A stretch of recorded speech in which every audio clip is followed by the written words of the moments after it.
Justice of the Appellate Division, 4th Department, Erie. All persons having business before this court will draw near with their attendance and they shall be heard. Thank you. Please be seated. Before we begin today's calendar, we have 6 candidates who will be sworn in this morning as attorneys and counselors at law. Their families and friends are also here to celebrate this achievement with them, so welcome. Ann Dillon Flynn, the clerk of the court, is here. Very good. And she'll administer the oath. Ms. Dillon Flynn, have these candidates been certified to the court for admission by the appropriate Committee on Character and Fitness as possessing the character and fitness required by an attorney and counselor at law? Yes, Your Honor, I have. Please administer the oath. I do solemnly swear that I will support the Constitution of the United States and the Constitution of the State of New York, and that I will faithfully discharge the duties of an attorney and counselor at law according to the best of my ability. Congratulations.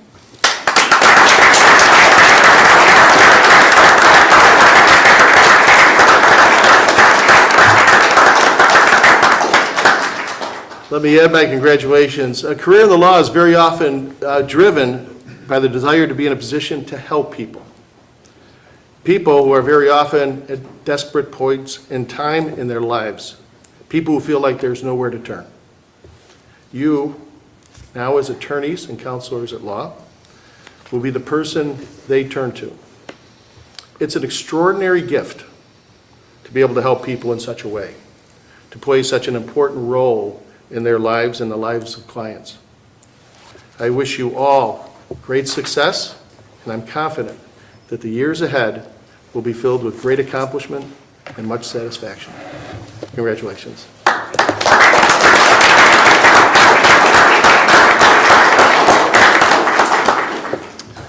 Okay, let's turn to the calendar. First case on for argument today is case 233, People versus McClendon.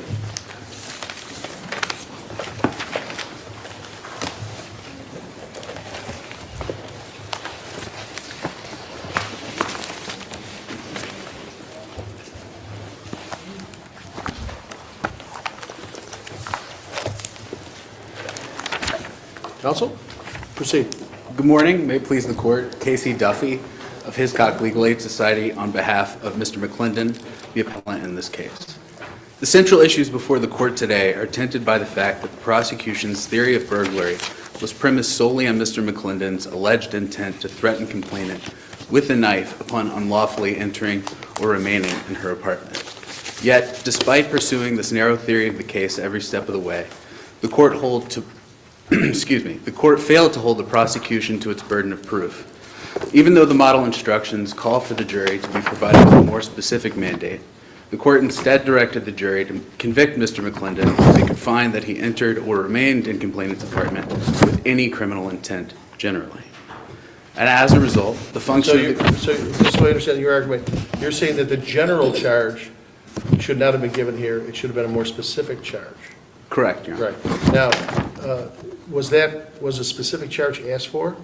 I don't think it was. It was not. So it's not preserved. We'd have to reach this in the interest of justice. And counsel had an opportunity, no doubt, to ask for that charge. And had counsel asked for the charge, at least it would have been before the judge to fix this mistake that you're pointing out to us now, right? Right, that's correct. And I believe the court should reach the issue in the interest of justice, or in light of the fact that it was clearly ineffective for counsel to... So if we don't reach it in the interest of justice, that's the next question. Was it clearly ineffective for counsel not to make that request of the charge, and thereby preserving the argument for us? I believe it was, Your Honor. I mean, there's no conceivable strategic benefit for failing to request a more specific jury instruction that would have held the prosecution to the theory of the case alleged in the indictment. Yeah, I agree with you. There's no downside, but I'm not sure that's the sole criterion. Doesn't it have to be dispositive? If it's a single error, That's right. And I think the magnitude of the omission here does make it dispositive. So if the charge had been requested, the specific charge, then your client would have walked. I think that's correct. I think he was only convicted of burglary. Had the jury been, instructed that it needed to find that he held a knife or intended to hold a knife to the complainant's throat, then he would have been acquitted of that charge as well. Was there any evidence of intent to commit another crime there besides this indictment theory? The indictment didn't even allege a crime. It just said entered with the intent to hold a knife to her throat, which she denied happened at trial, by the way. She said he never held a knife to my throat, so there goes that whole theory down the drain. That's correct. But was there some theory that because we have a general charge now, maybe he intended to steal something, petty larceny, or he intended to assault her?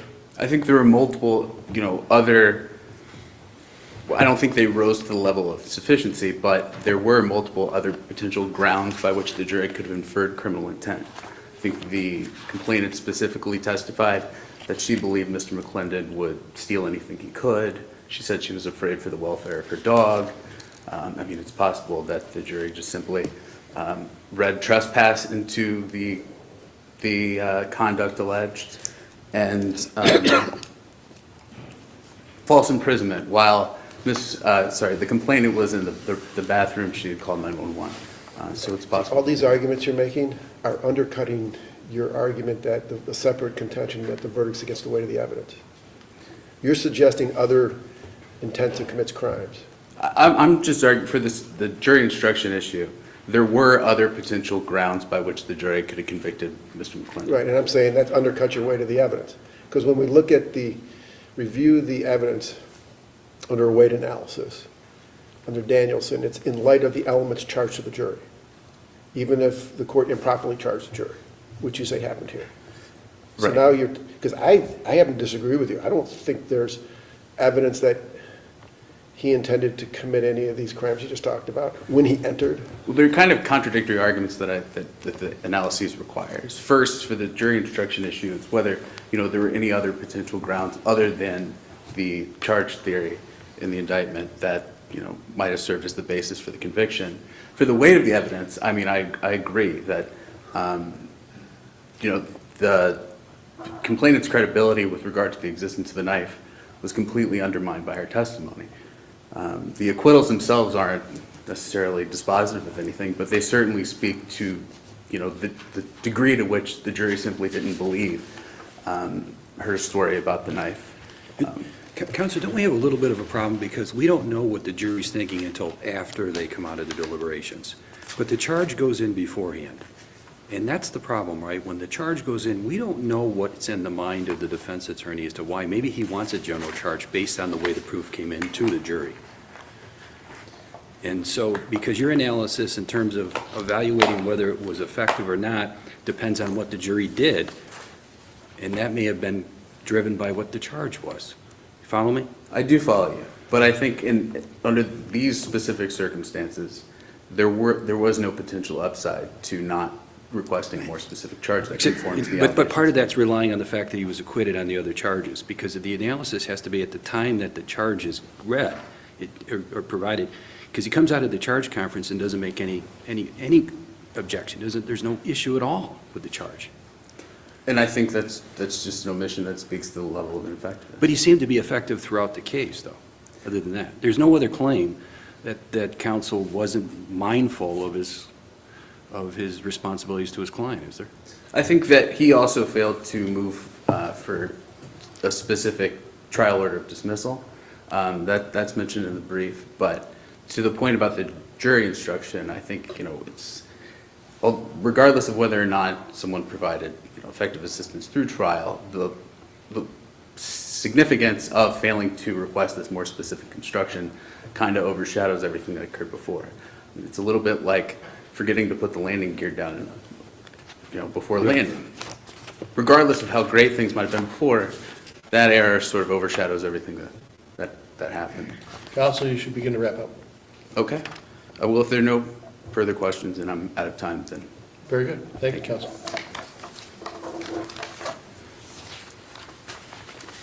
Elizabeth Dannon for the people. In regards to the jury charge, which appears to be the main issue that is raised here, that is a discretionary issue with the judge generally, and we would just say there was no other evidence other than of a crime that was committed or intended to be Well, committed. wait a minute, you say it's discretionary with the judge. Yes. Doesn't the judge, the DA didn't have to allege what crime the defendant intended to commit when he unlawfully entered? Doesn't have to, but they did. So they're stuck with that, right? So if there was an objection, the court would have to charge that the defendant unlawfully entered the apartment with the intent to hold a knife, a kitchen knife, to the victim's neck. The court would have to charge that, right? Yes, Your Honor. Okay. But there was no objection. No. So that's where we are now. But with respect to, the greater issue to me is, I don't see how they proved any of this. The allegation in the indictment was he came to the house with the intent, and you have to have the intent before you enter, to put a knife to her neck. They don't say what the crime is, but we assume it's menacing or something. That allegation was refuted by the victim at trial. She said, no, he didn't put a knife to my neck. He held a knife in front of her throat. It Okay. was, Let's say he did hold a knife to her throat. The evidence has to prove beyond a reasonable doubt that he formed that intent before he went in. So what is the evidence? If he formed it after he came in, not burglary. You got two separate misdemeanors. Here, the testimony was undisputed. The victim heard a noise outside, 5 a.m. There was a car that pulled up or something. She goes outside to investigate. The defendant then goes into her apartment, sneaks in, closes the door and locks it, locks her out. She's banging on the door to get in. He's not letting her in. He eventually lets her in. Your theory of the case is that when he entered, he intended to threaten her with a knife. This doesn't seem to be consistent with, we know he didn't have the knife in his hand because she said he later, when he was inside, he pulled a knife out of his pants. But if his intent was to threaten her with a knife upon entry, why is he closing the door and locking her out? Your Honor, we would submit that neither of these individuals was a model of reasonableness, but the fact that the defendant later attempted to come into her house when she was there and then chased her out of her home and slammed her head against the wall and attempted to chase her into her neighbor's home showed that he did have the intent to engage her. Okay, so that brings up a rendered duplicity problem, because there were two unlawful entries, right? There was several, apparently, at that time. Several. He's not arguing duplicity. He could have, because there was the unlawful entry when he went in and locked her out, which that's the theory of the case, that at that point, he intended to threaten her with a knife even though he's locking her outside. That doesn't seem to be an effective way to threaten her with a knife. But then later, after she gets in, this is when he like bear hugs her and he has a knife in his hand. That's the alleged menacing. The jury acquits him of that. She then goes another place to the next door. He leaves. He comes back in the back window again, right? That's a second unlawful entry. Yes. And what you just said there, you seem to be suggesting that's the burglary. Could be the burglary. There right? was a number of unlawful Right. entries at that time. That's the yes. problem. The indictments, there's all sorts of problems with this, but that's yet another one. He's not even arguing rendered duplicitous, but we have that problem too. So I don't know. It's it doesn't seem though that the theory that was alleged in the indictment was proved. Well, When he entered, again, he had to have the intent at the time of entry. Okay, well, the jury found that it was, Your Honor. Yeah, And, he wouldn't be here otherwise. Yes. I have a question. I think that it might be just a rephrasing of Justice Lindley's question, but assume for a moment that the jury had been charged. There was an appropriate objection, and the jury said, oh yeah, let's charge the jury consistent with the indictment, held the knife to the victim's throat. Okay. Let's assume the jury convicts on that, but still finds the defendant not guilty of the menacing and the criminal possession of the weapon third. Would that have been inconsistent? Your Honor, there is a lot of precedent showing that it is not. I would direct your attention to page 15 of the brief. There's people v. Muhammad, People v. Abram, People v. Nichols, it does not make the fact that the jury may have acquitted of an underlying crime that is an element of the crime that they did convict him of does not render the verdict repugnant. The fact that they may have, factual inconsistency which can be attributed to mistake, confusion, compromise, or mercy does not provide a reviewing court with the power to overturn a verdict, which is People v. Muhammad, 17 NY 3D 532. Yeah, I agree with you on that. But what the rationale here is, the jury acquitted on CPW and menacing, Yes, Your Honor. convicted on burglary. What you're saying is, how that's rational, I guess, is the jury concluded the people proved beyond a reasonable doubt that when he entered and then locked her out, he had the intent to threaten her with a knife. But then he abandoned that intent once he got inside. Because he must have abandoned it, because if he didn't, they would have convicted him of menacing. He had the intent to threaten her with a knife when he entered. That's burglary. But then he got inside, and he actually showed the knife, but he didn't intend to threaten her with it, so he abandoned that intent that he had when he entered. That's the rationale, the only rationale I can come up with for this verdict.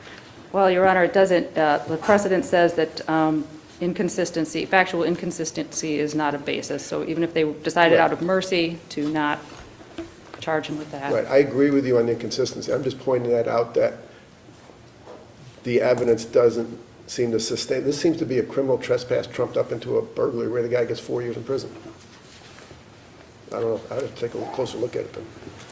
Counsel, anything further? No, Your Honor. Thank you. Case 234, People versus Cain.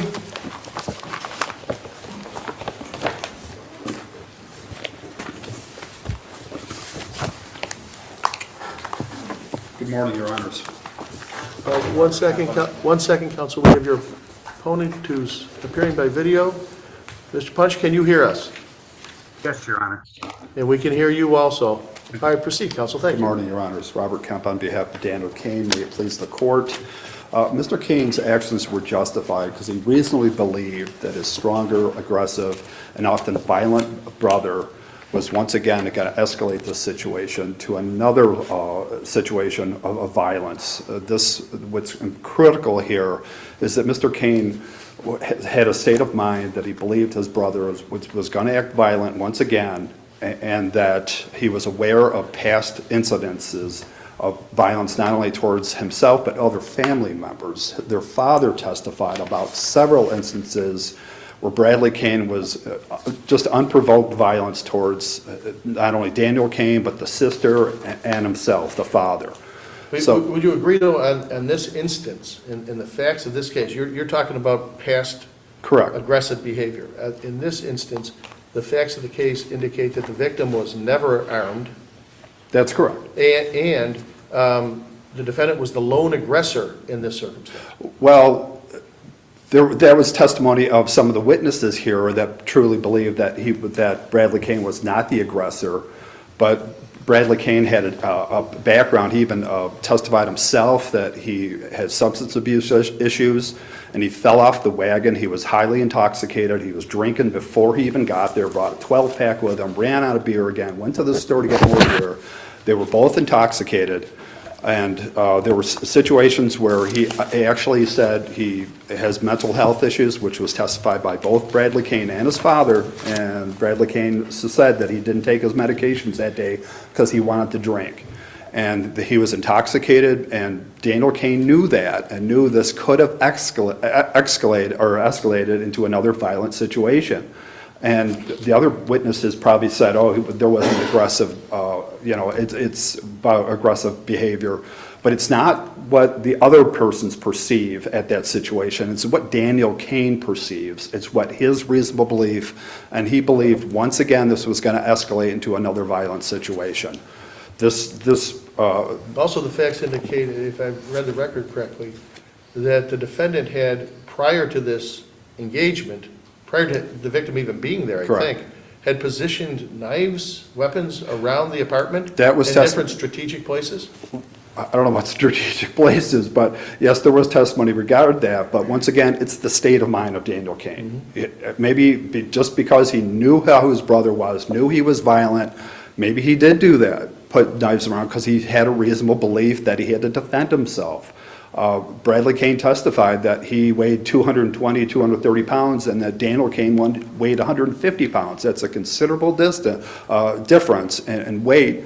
And Daniel Cain had a reasonable belief that he had to defend himself. Maybe he did put knives around because he knew this would escalate, because that's what his brother does. If we believe that, then how do we make sense of the non-party witness testimony that the defendant tried to prevent them as best he could from calling 911 after? Well, Once he stabs his brother and now is supposedly overcome with sympathy, which I That's think true. is very much disputed, but why would he then prevent them from calling 911? Why wouldn't he, on the other hand, encourage him to call 911? Oh my goodness, look what happened. Please call 911 right away. Instead, he says, if you call 911, Correct. I'm going to stab myself. And they have to run out of the house in I fear. think my only response is that his state of mind, he was intoxicated. Even Cain said that he was possibly on drugs himself. Maybe he was in shock. He was scared. He even testified that he loved his brother. He couldn't understand why he did this himself. What about a couple days later in the hospital when he's angry and says, why isn't my brother being charged with this? Once again, that's He's not still intoxicated. No, that's true. That's true. But there were several. Once again, Daniel Cain had this reasonable belief, and he was aware of his past violent behavior, Bradley Cain's violent behavior. And I can't explain why he would say that, but he reasonably believed he had to defend himself. And just Anything further? Just with respect to point 2, defense counsel requested the charge of intoxication, and the court granted that. And the jury should have found that he didn't possess the requisite specific intent necessary for the offense, because he was intoxicated. He may have been under the influence of We'll drugs. take a look at that, Counsel. Thank you very much. Thank you. Ms. Punch, you can, Your Honor, just regarding self-defense, there's a state of mind of the aggressor is not the only consideration. It has to be both objective and subjective. The testimony shows that the victim was just standing there trying to talk his brother down. He came out with a knife, stabbed him in the chest. When he went down, he stabbed him 5 times further. There's nothing about this defense, even if the victim had been aggressive in the past, was intoxicated. That can't be the only thing that indicates justification. anything further, Counsel? Okay, Your Honor. Thank you. Case 235, People versus Manning.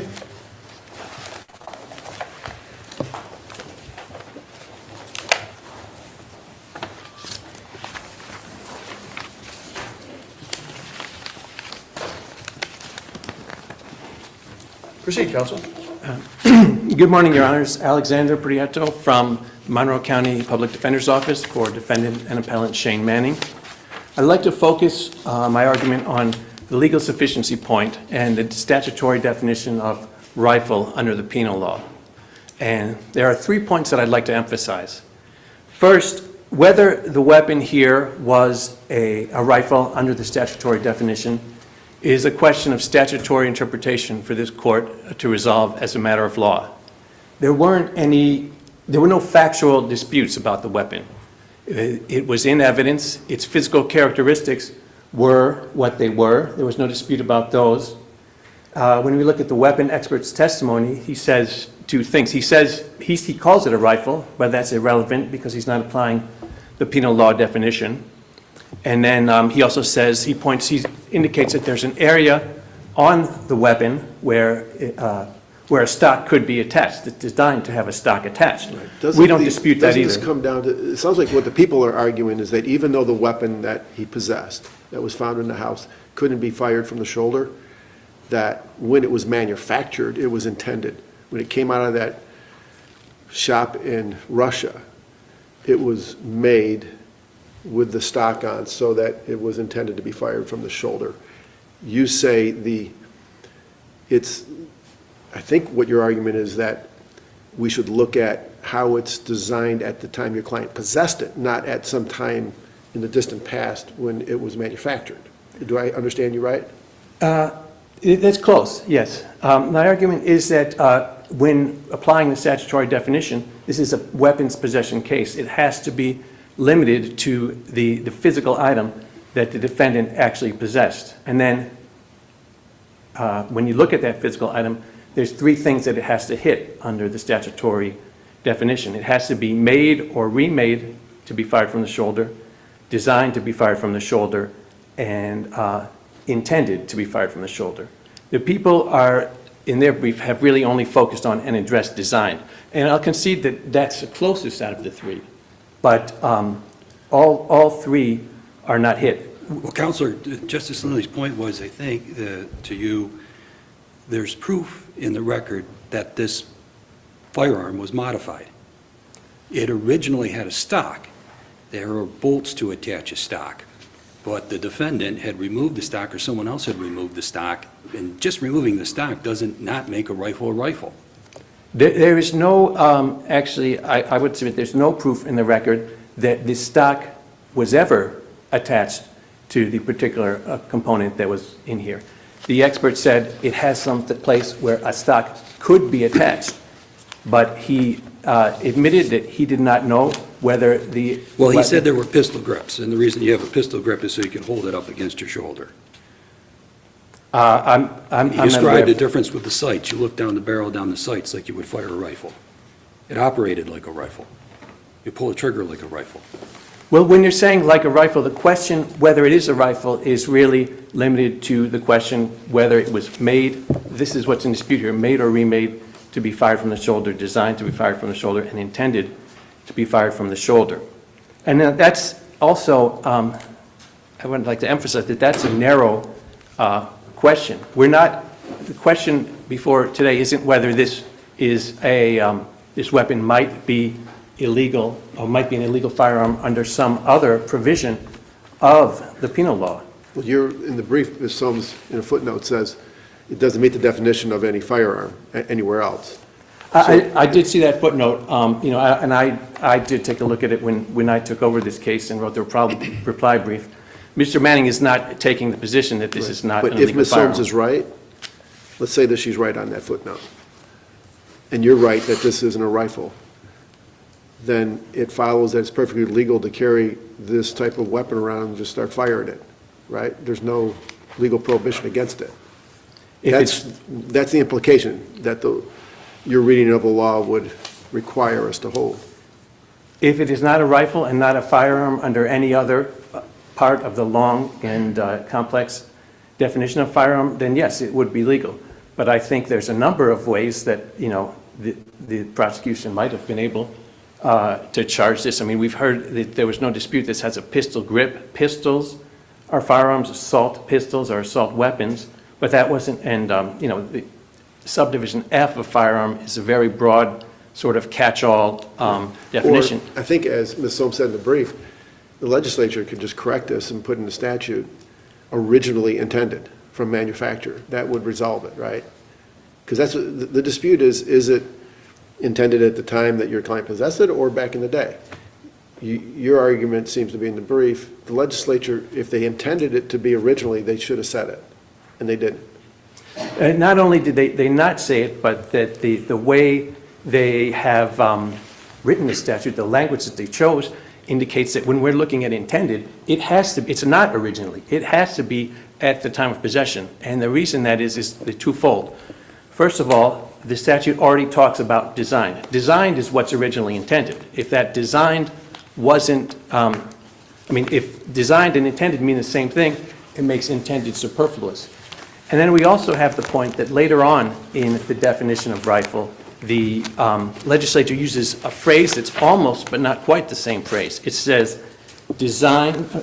made or remade, and designed or redesigned, and then after that it goes on with something describes how the rifle to fire something through. You'll take a look at it. I don't have the phrase before me. Yeah, I know what you mean. But intended isn't there. It's not there. So the including intended in one part of the same phrase, but not the other, indicates that the use of intended to be fired from the shoulder had a distinct an intentional meaning on the part of the legislature. And then we have to ask what that meaning is. And if it's not the original intent, it has to be intent at the time of possession. Now, I'm talking, Your brief CFs to People versus Byron Dade, a case out of this court in 1992. What do you make of that case? what was, what the It was case? People versus Dade that was cited in the brief. I know you didn't write the brief, so this is Yeah. kind of unfair, but it says there, notwithstanding his further testimony that the rifle's grip had been sawed off, there's a valid line of reasoning from which the jury could have reasonably concluded that the rifle was intended to be shot from the shoulder. This was, it was the same type of thing, but it was a rifle's grip had been sawed off. Here it was the stock that was taken off. I was just curious whether, if you think that helps or hurts your case. I think it doesn't, either way, I mean, we don't know what, beyond the fact that the grip was sawed off, we don't know what the physical characteristics of that weapon were. They're not in the opinion. So it's difficult to say. I mean, there must have been something about it that the court thought was sufficient to establish that it was a rifle, and maybe there was other testimony that made that a question of fact for the jury. In this case, there are no factual disputes, and so this really is a question of law, and it really turns on that one phrase, the made, designed, and intended. We'll take a look at that, Counsel. Do you have anything further? No, nothing further, Your Honor. Thank you.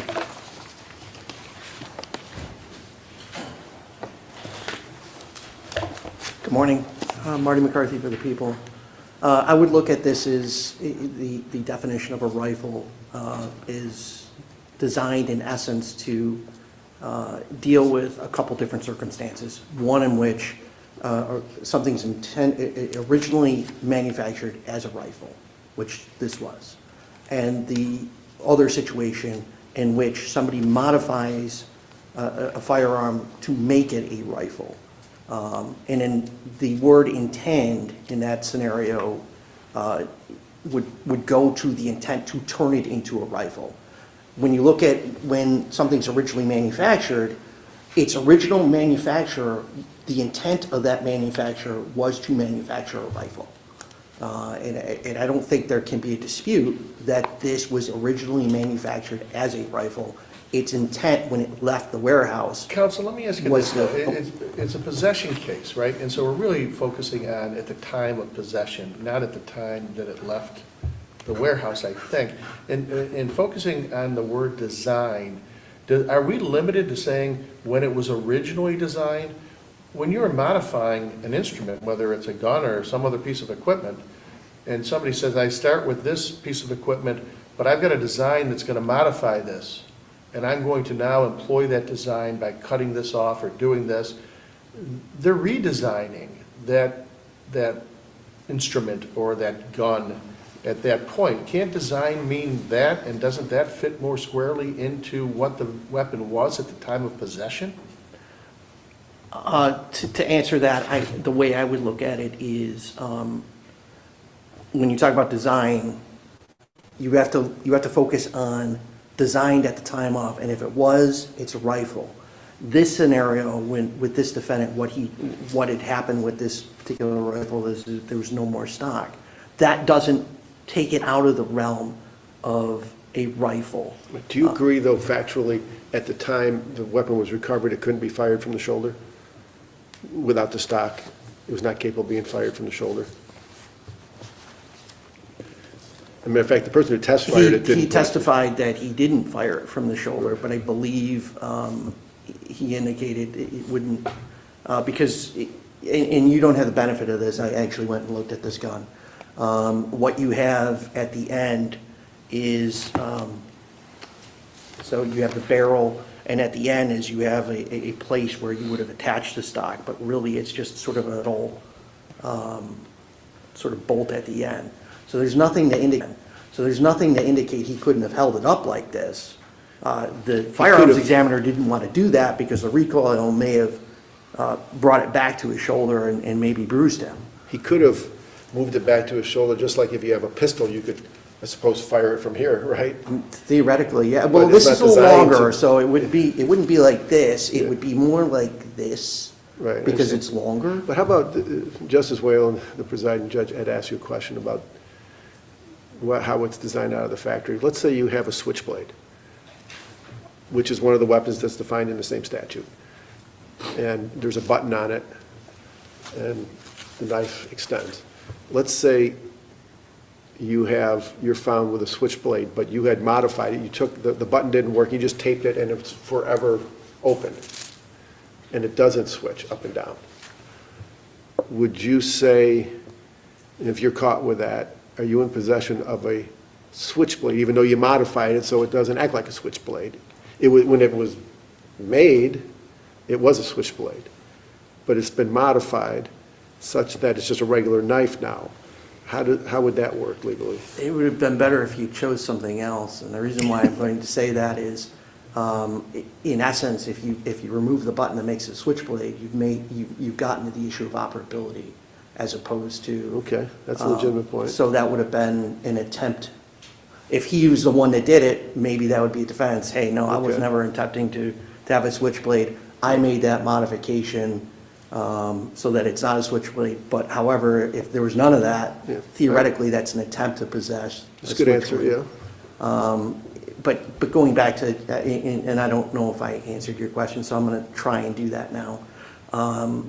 It's, when you read the statute is contemplating situations in which something originally is a rifle or is turned into a rifle. The scenario where you take a stock off a rifle, the other thing about that is it's not taking stock off a rifle, and I imagine one or more of you know this, is not a permanent thing. Stock can always be reattached to a rifle at any time.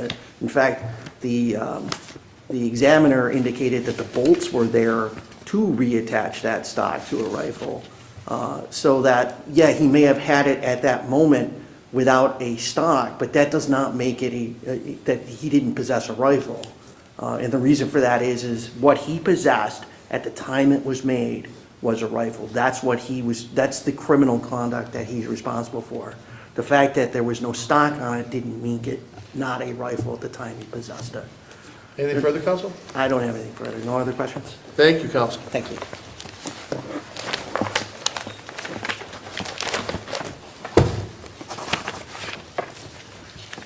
Case 238 and 239.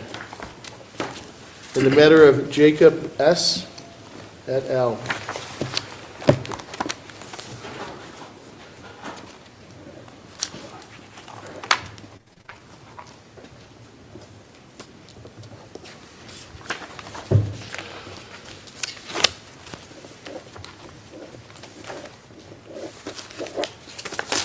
Counsel Benedict, can you hear us?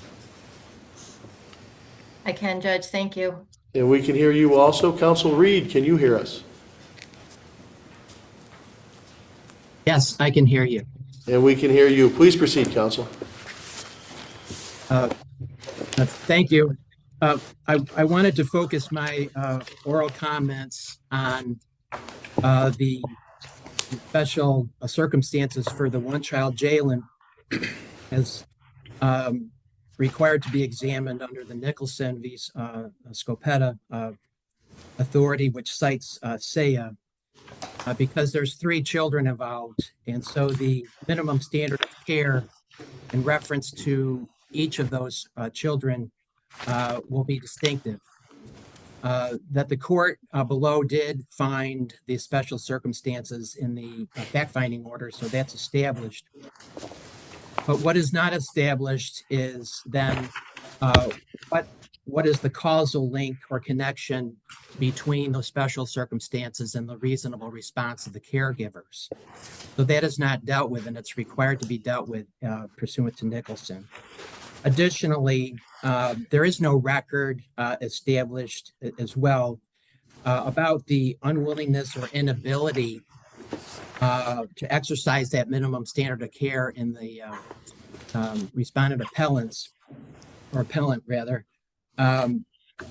And that this is critical as well in determining whether neglect did occur. And again, that's Nicholson recites Thea in that regard. So linked to that then is the derivative neglect finding where the trial court examines proximity as its rule.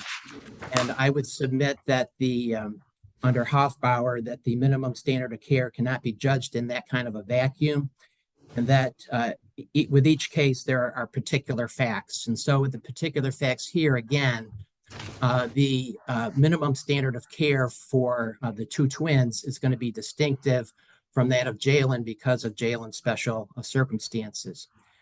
Lastly, I wanted to submit to the court that as a procedural matter for the petitioner respondent, that if it had taken seriously the requirements under Nicholson in its own internal processes, because its records are admissible in family court, that it could have demonstrated the special circumstances of Jalen and the different minimum standard of care and the requirements that were necessary for the caregivers.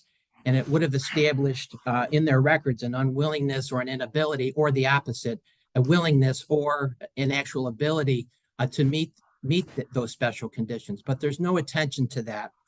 And so my submission then is that the record is more than legally frail. It's inadequate to establish the neglect under 1012 as announced in Nicholson and citing Saya. We'll take a look at that, Counsel Benedict. Thank you, Your Honor. Just to briefly address Mr. Reed's point, I assume he's talking about the respondent's allegation that Jalen had fetal alcohol syndrome. That may be the case. Wasn't proved, but I'm not disputing that that was a condition this child may have. However, the conditions that the department focused on, and the court and myself, on March 20th of 2020, Jalen, who was 6 years old, weighed 32 pounds. Just to put that in context, my coworker has a 2-year-old who weighs 32 pounds. Within less than a month, that child gained 9 pounds when she was no longer in the care of respondents. There were other physical conditions that were troublesome too. There was loss of hair, right? Correct, Your Honor. All of which were immediately improved upon removal from the care of the respondents. Her hair condition improved, her skin condition, which was, I'm sure the court has seen the photos of the ulcerated areas on the child's buttocks. Those were all promptly healed because she was no longer tied to a bed and urinated herself. She never wet the bed once she left their care. She had bruises, didn't she have bruises all over the place? And then miraculously, when she moved out, that all cleared up? Didn't Correct, Your Honor. The respondents alleged to the medical providers and the school that Jalen engaged in self-harm behaviors. None of those explanations were accepted, especially by Dr. Linean, who was a child abuse specialist at Strong Memorial Hospital. She was very clear that the explanations provided by Janice Morseman did not explain the injuries sustained by Jalen. In particular, the extensive bruising across the back of the child's upper back. Dr. Linean testified that that was consistent with blunt force being applied to the child's back. The children, as you'll recall, were fairly nonverbal. So it wasn't until they had been in foster care for 15 months that the children began to disclose exactly what Jalen underwent under the care of these people. Jacob described Jalen being tied to the bed. Dr. Linean confirmed that the bruising on her arm was consistent with that explanation. Jalen agreed that's what happened to her. Jalen later reported to the foster mother that Janice broke her arm by twisting it. And Monta Wagner, the nurse practitioner, said that yes, it was a spiral fracture. And at the time of the injury, she accepted Janice's explanation. However, After seeing Jaylyn on March 24th, she then doubted her trust in the explanation. Your Honors, the department had a burden to prove by preponderance of the evidence that this child was neglected. The extensive bruising, the weight, the very minimal weight, this child was 0.02 of 1 percentile for her age. The respondents reported to the school that the child had all sorts of psychiatric diagnoses, schizophrenia, early Alzheimer's. This was stated in a Committee for Special Services meeting. None of that was true, which was confirmed by the pediatrician. So the respondents contend that the court shifted the burden to them. That's not the case. The department put on their evidence 3 medical providers, 2 foster mothers who reported disclosures by the children, photographic evidence of the condition of Jaylyn, and then the burden shifted to respondents to try to rebut the prima facie case that was established. They failed to do that. They denied that they caused any of these injuries. They could not explain why none of these conditions existed immediately after Jaylyn and the boys left their care. So I submit that, as this court explained in Maya N., these injuries and the condition of Jaylyn would not have existed without the acts of respondents, because they ended when they were no longer in respondents' care. We'll take a look at that, counsel. Is there anything further? Just with respect to the derivative neglect, Judge, I would request the court to rely on your recent case of matter of Rihanna H., which is nearly on point. One child was targeted, and the other children witnessed it or were affected by it because of the inability of the care providers to parent. Very good. We'll take a look at that. Thank you. Thank you, Judge. Case 240 and 241, Bonner versus Bonner.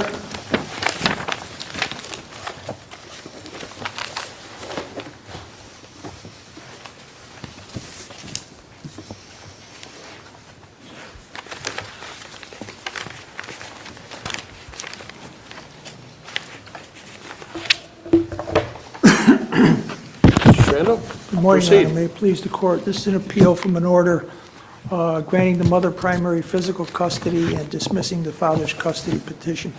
The court gave 5 bases for its decision, and my intent today is to go down those 5 bases and indicate that it's not really what was transpired at the hearing. And the one thing at the outset I'd like to mention and bring to the attention of the court, one of the parts of the decision indicates that the child expressed concern, preference during the Lincoln hearing was to stay with its mother, not to live with its father. And I think in this court's decision in matter of Carter in the latter case, that it's inappropriate for the referee, anybody, to say what transpired. So I'd hope Yeah, the Lincoln hearing content is confidential. Yes, and isn't supposed to be referenced. And I don't think he should have put it in there, because I But the think court can consider it, but just Oh, not yes. say that he's You don't considering say it, it. she's considering it. Right, right. When you consider the stability of the family, the mother kept moving away. She moved all over New York State. She even went to Hawaii, and she acknowledged that that was not productive for the child. The whole paternal family is in the Watertown area. The father had a flexible work schedule that would allow him time with the child if needed. One of the things, the child had been playing hockey since he was 5 or 6 years old.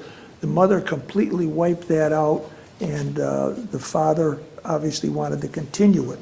The home environment, the mother, he shared a bedroom, the child shared a bedroom with his mother, his own bedroom with the father. There's an awful lot of photos of the mother's junk that were just piled in the house. One of the things the court indicated was its preference to maintain a close sibling relationship. The young lady who was the close sibling was living in a dorm in Buffalo at college, so I don't think that maintains a close sibling relationship, that geographic. Didn't the court use the word facilitated? That the mother was more likely to facilitate the relationship between the sibling? I think implicitly acknowledging that the young lady's on her way to college at the time, or may have already left by then. But the mother, when she was in Hawaii or the other places, did not facilitate at all the father's contact with his child. The mother wasn't involved in school. There's a great emphasis by the father insofar as the need for a tutor and him going out and getting the tutor. The mother's physical One of the discipline. difficulties we have here, Mr. Sorrento, is that we've got two, and it's not unusual in these cases, right? We've got a mother telling one story, and then the father telling another story. And we have the trial judge who's made some credibility findings as to who the judge believes more than the other.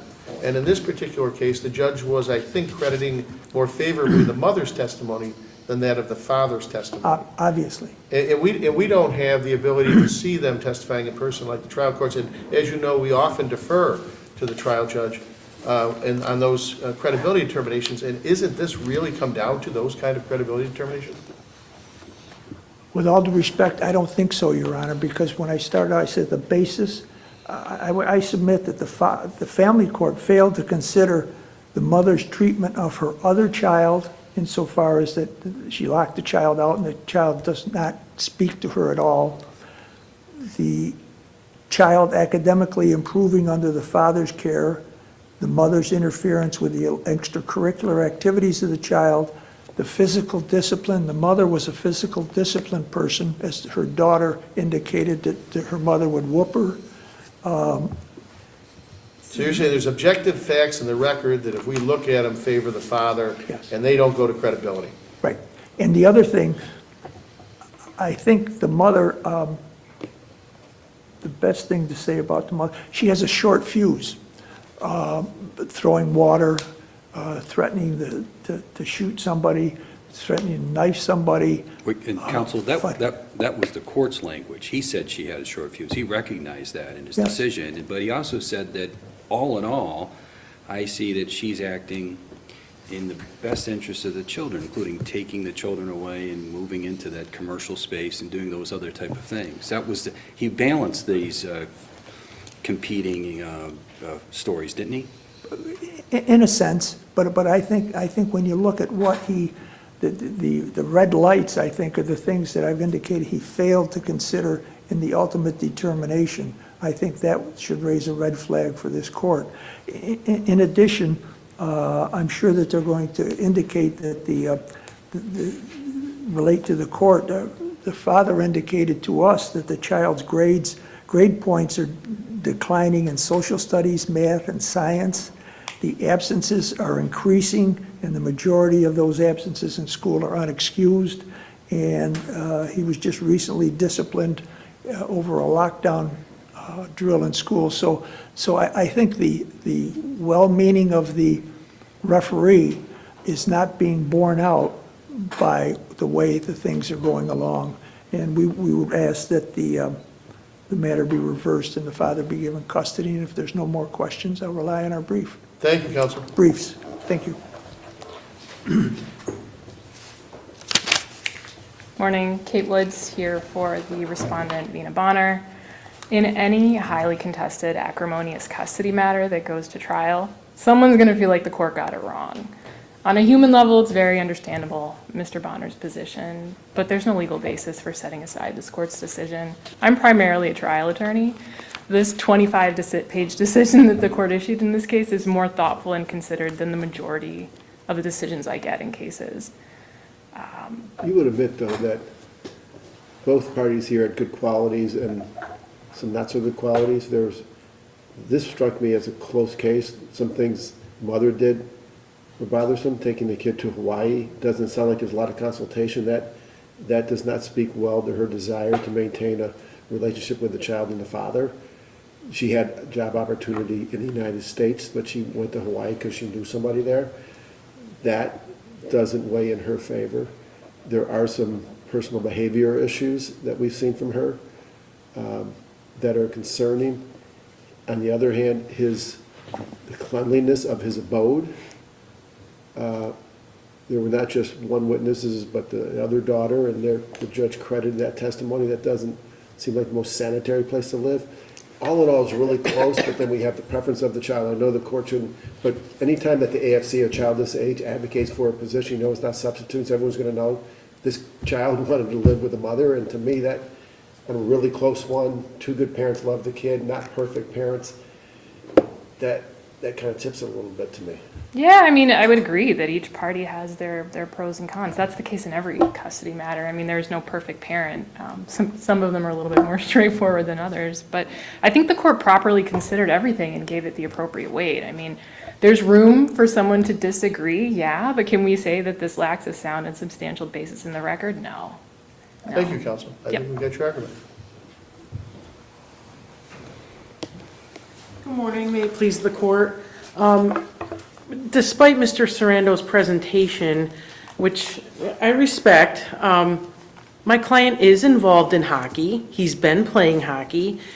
He had a few absences from school. Children get sick, we know this. Only one was unexcused in the last marking period. He made the high honor roll in the first marking period, and he made the upper, he was 87 for the second marking period. So he's acclimating well to his new school. He has friends. Mom is not violating the order. She goes like 3 weekends a month. She drives from her residence all the way out to Mexico. So it's a hour and 15 minutes she's doing it. Certainly, right, as counsel pointed out, they both have pros and cons on both sides, and they're raising a pretty good young man. He's respectful, he honors his obligations, he seems fairly happy. You know, and when you read the record, it seems that Mr. Bonner had a lot of negative things to say about the mother, but when you really look at what he's complaining about her parenting style in this child, the record doesn't really have a lot of complaints about how she's raising the child. And he didn't really emphasize his positives. He said, I feel like I've earned the right to have custody of him because he had had him during the temporary order.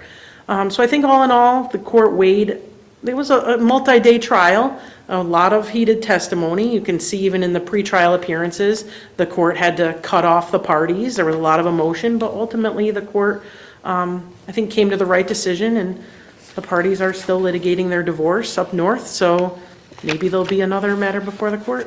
Okay, thank you, counsel. Case 242, Pessia Management Group LLC versus Rasic.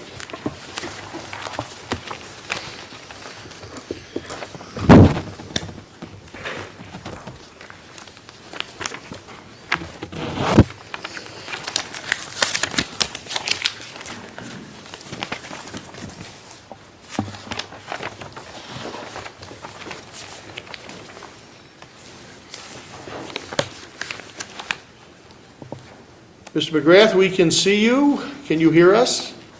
I can, Your Honor. Good morning. And we can hear you very clearly. We'll wait for your opponent.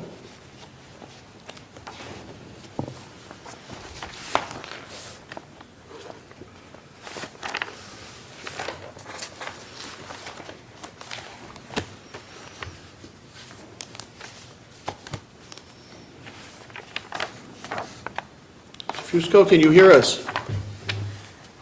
You got to unmute so we can make sure we hear you. Can you hear me? We can, very clearly. Please proceed, counsel. Okay. In this case, my name is Ralph Fusco. I represent the plaintiff, appellant, Pessia. The defendants personally, through their agent, Mr. Rasic, received actual notice of the complaint and the judgment 4 years ago. 317 of the CPLR states that when you receive actual notice of the entry of judgment, you have 1 year to put in this motion, or you have to provide a reasonable excuse. The only reasonable excuse offered by defendants is that it fell off the radar. And that would be twice. it's offered that such an excuse is insufficient. Counsel, Counselor, let me interrupt you. As I read the briefs in this case, the contention here is that the judgment that was entered was so deficient, it's a nullity. And you haven't responded in any way to that as I read your brief. There's questions here whether the LLC was served. There's questions about what was presented to the clerk. And the point is the court properly nullified the judgment.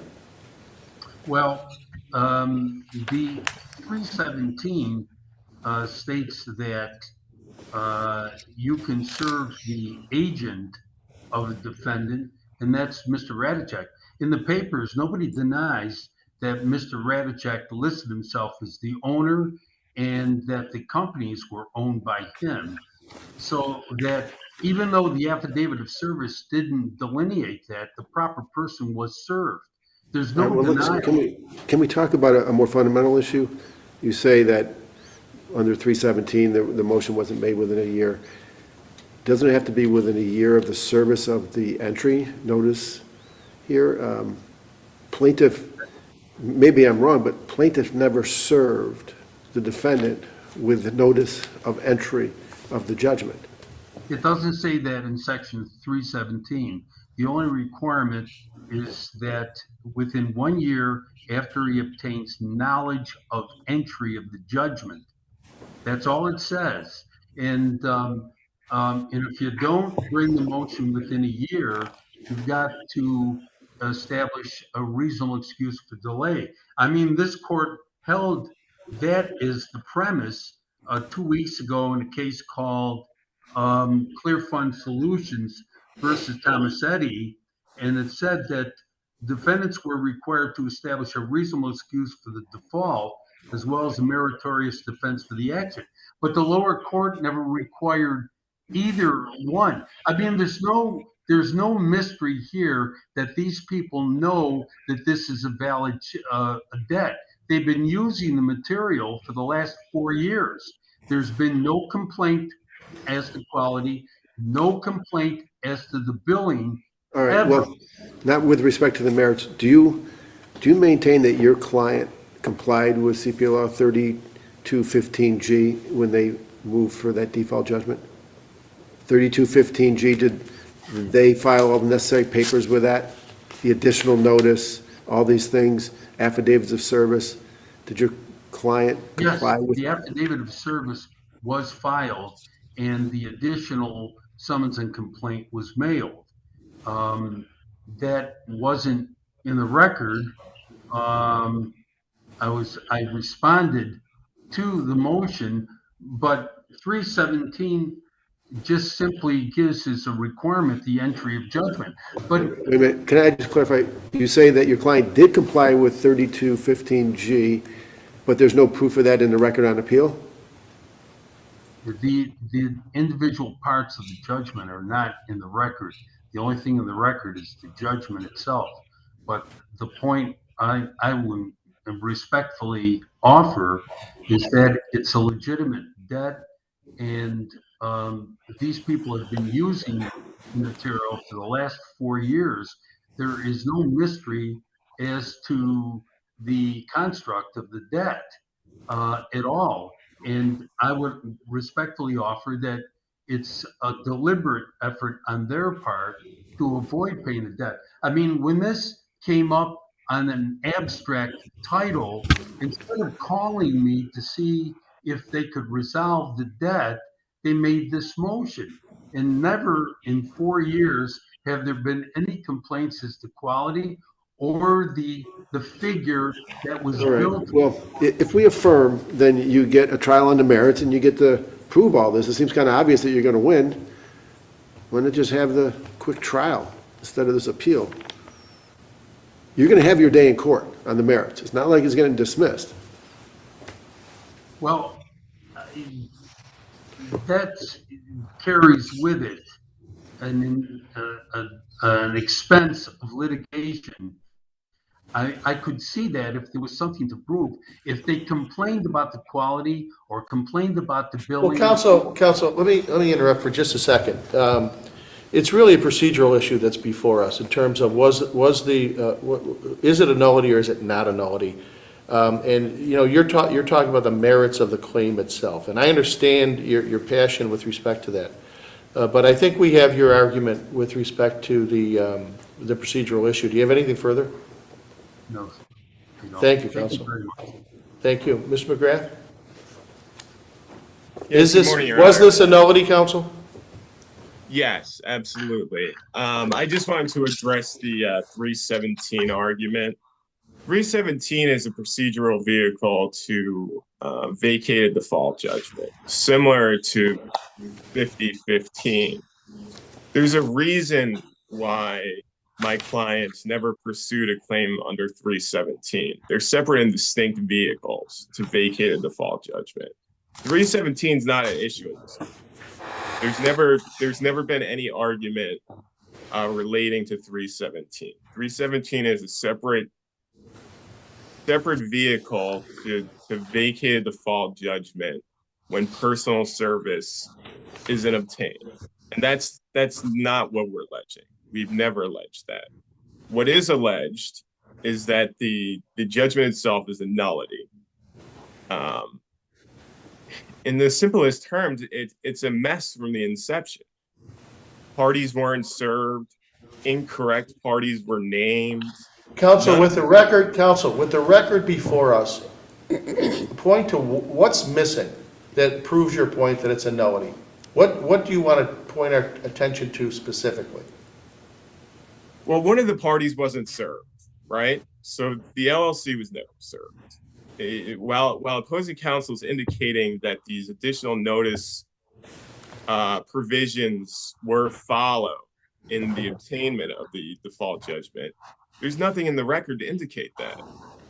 My client indicates that he never received an additional mailing.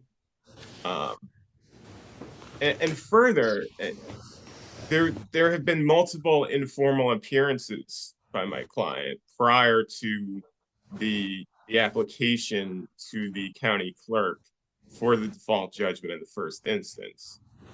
My client's former attorney filed a demand for a change of venue. So they had informally appeared on this matter, and then instead of following through with the conversations that were had between the attorneys in order to try to resolve the matter.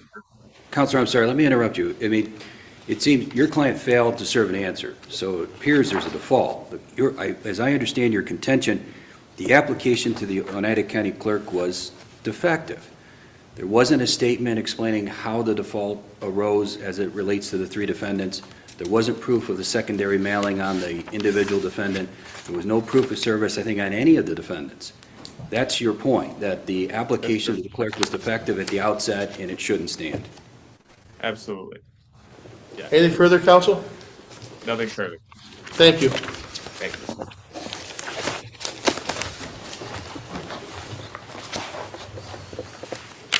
Case 243, Esperanza Group versus Malen-Bacher.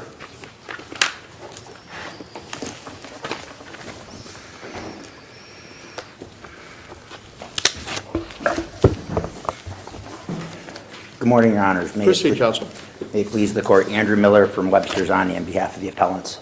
This is our appeal from a trial court order that imposed sanctions against my client, denied our client's cross motion for sanctions.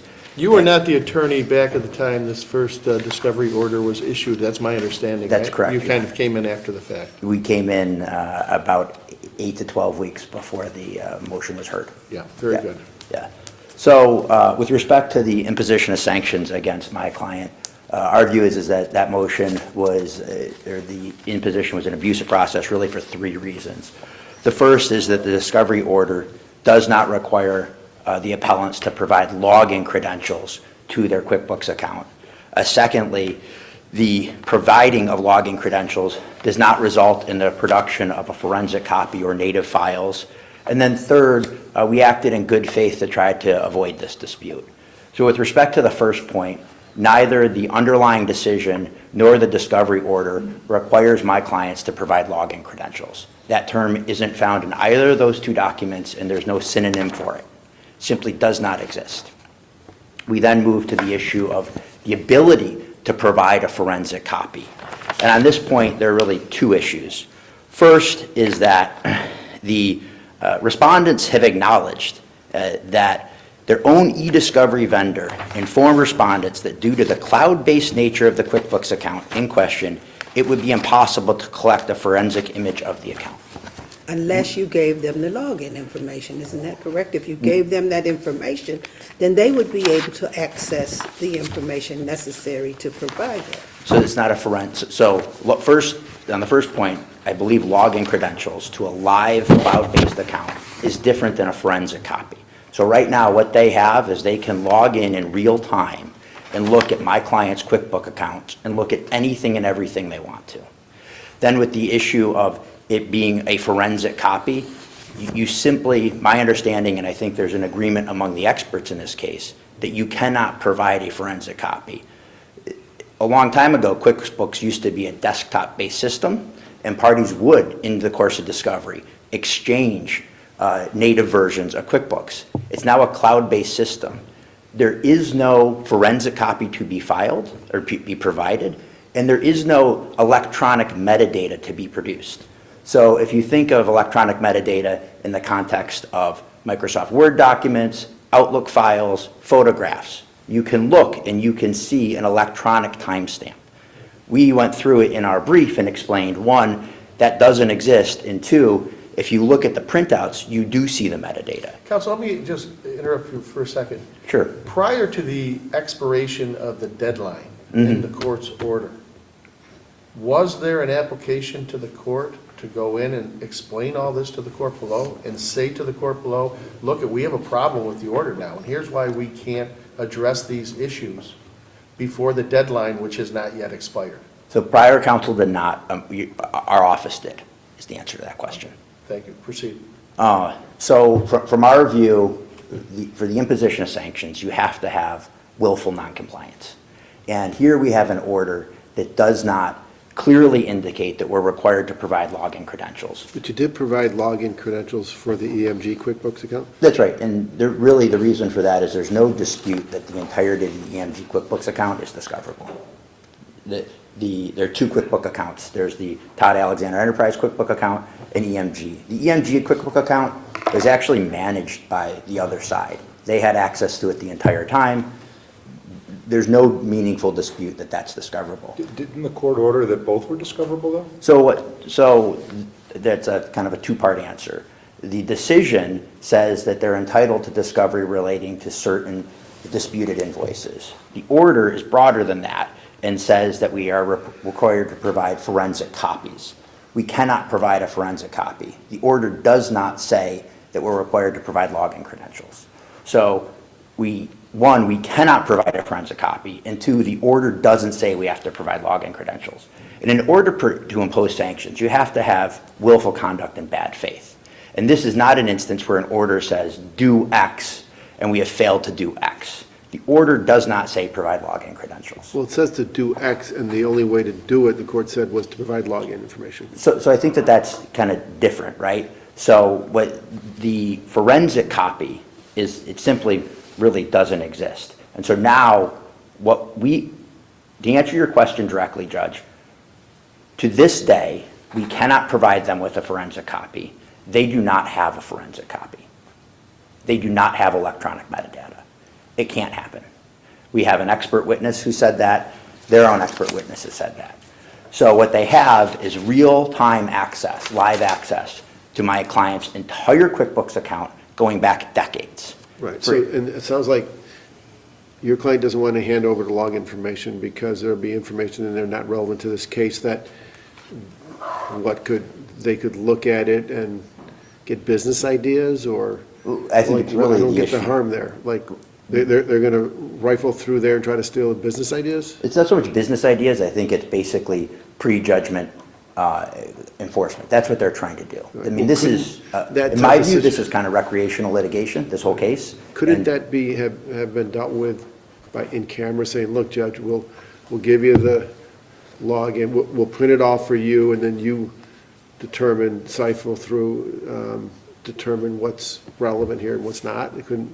So that was our third point in our brief, is we specifically asked the trial court judge to conduct an in-camera review. We said, when we got involved, we said, time out. Let's take a look at this. This was after it was due, though, right? It was after it was due, but. How long after it was due? So there was a delay because my client said. I mean, just in terms of months and years, do you have a ballpark? I would say 6 to 8 months, but of those 6 to 8 months, most of that was my clients trying to find new counsel. The in-camera review, you were talking about decades of invoices going back and having to call through. That's what we want the judge to do? No, we want to. The judge is going to have to take a year off. No, what we want to show the judge is that if you give login credentials, you get complete access. But what we can do is we can provide documents responsive to their demands. One way that I think of it is, instead of providing a party's entire email account, you say, let's call through the email account and provide the responsive information. In my mind, that's kind of an easy analogy. So, and what's happened here is that in the course of the litigation, and I'll use the depositions as an example, we go to depositions and they log in, and what they do is they print out the documents, right? There's no electronic metadata. So the answer to your question, Judge, there are documents in the Todd Alexander QuickBook Enterprises that are responsive, and then there are a series of non-responsive documents. The vast majority is non-responsive. And we think that we could have a tailored approach here to providing the responsive information. But at the end of the day, it comes down to, did we engage in bad faith conduct? And the order doesn't require us to provide login credentials. And you've made that argument. We'll Yeah. take a look at that. So, and then the flip side here is that we think that the other side was overly aggressive in continuing to pursue this because, one, the order doesn't require it, and we can't provide forensic copies. We also have a series of arguments about why the motion to amend should not have been granted. I'll rest on my papers unless if the court has any questions. No questions, counsel. Thank you. Thank you. Good morning, Your Honors. This is a case that involves an abuse of discretion standard of review, both with respect to the discovery sanctions that were awarded and with respect to the granting of leave to amend. And throughout the entire set of papers and arguments, there's no recognition of the standard of review. We've got a commercial division judge dealing with a complex e-discovery issue with voluminous submissions, 8 months of going back and forth on all of these issues. We've got a long history that's set forth in a lengthy written decision of delay, obfuscation, and noncompliance. And at the end of the day, Judge Odorizzi rejected our request for harsher sanctions and went with the least harsh sanctions, which is imposing monetary sanctions.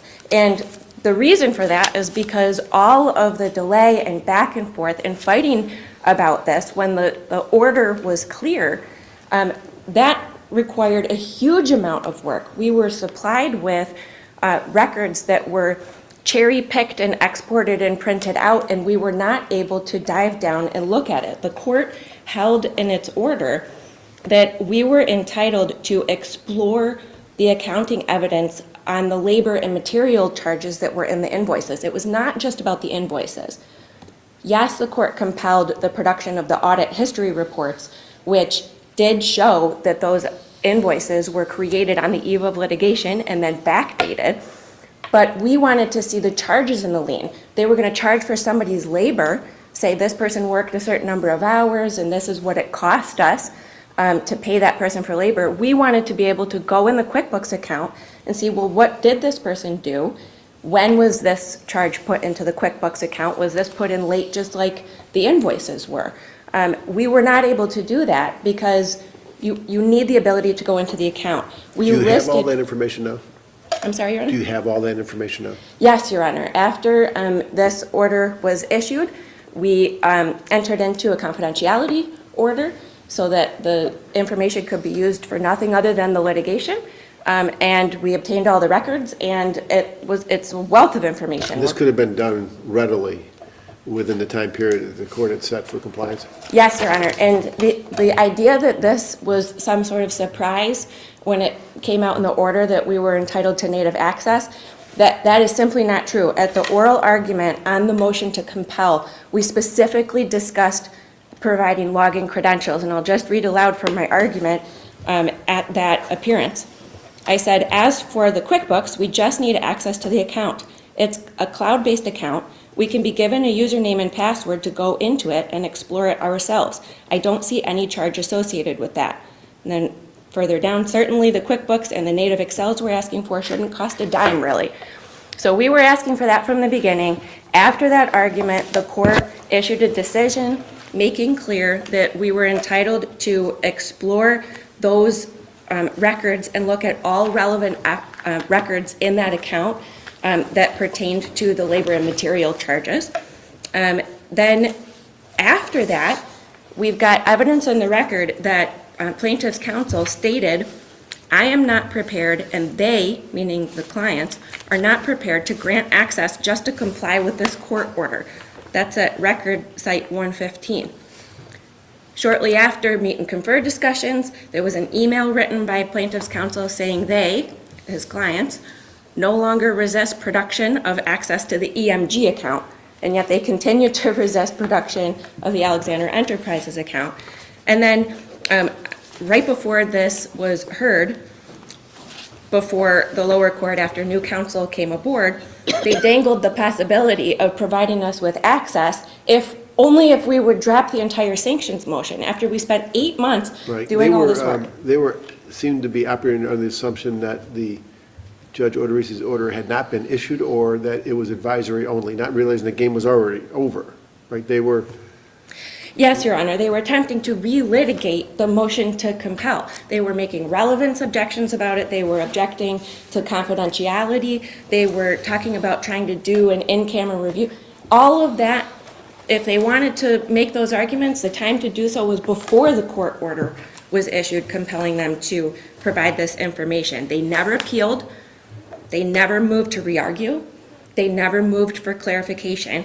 And when counsel says that they approached the judge after they came aboard to ask for in-camera review, that wasn't until they submitted the reply and a cross motion seeking sanctions against us for not withdrawing. And I would like to point the court to its own decision in 2017 in Integrated Voice versus Grow.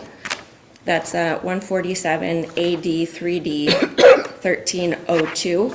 And that is a case that we did not emphasize in our briefs, but is really on point here because it involved, there was a motion to provide certain records. The court compelled it. The defendants delayed in producing to the point that the other side had to make a motion for sanctions. While the sanctions motion was pending, the individual plaintiffs in that case provided the records, and the only records they didn't provide were records they said didn't exist. There was no question they had complied with the court order by the time of the return date.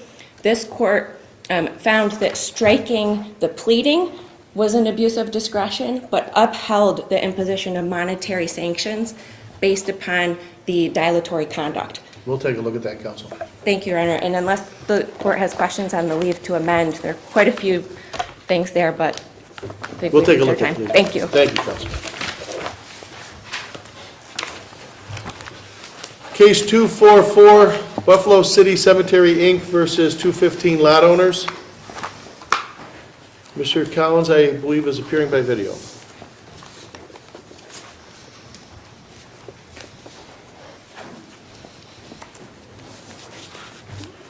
Mr. Collins, we can see you. Can you hear us? I can hear you, Your Honor. Very good. We can hear you. Please proceed. Thank you, Your Honor. John Collins, on behalf of the respondents appellants in this proceeding, which arises under Section 1510, Subdivision E of the Not-for-Profit Corporation Law. And as the court is aware, it involves the disinterment and reinterment of the remains of 215 individuals who were buried in the portion of the St. Matthew's Cemetery in West Seneca. Mr. Collins, before you continue, can I ask you a question about a procedural matter that you referred to in a footnote? Yes.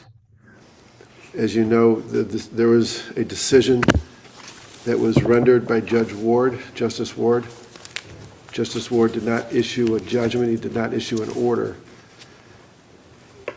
Under CPLR 5512A, an appealable paper is an order or a judgment here because it's in the context of a CPLR Article 4, there has to be a judgment. So we have a decision. You're asking us to treat Justice Ward's decision as a judgment and then treat it as an appealable paper. That's your request?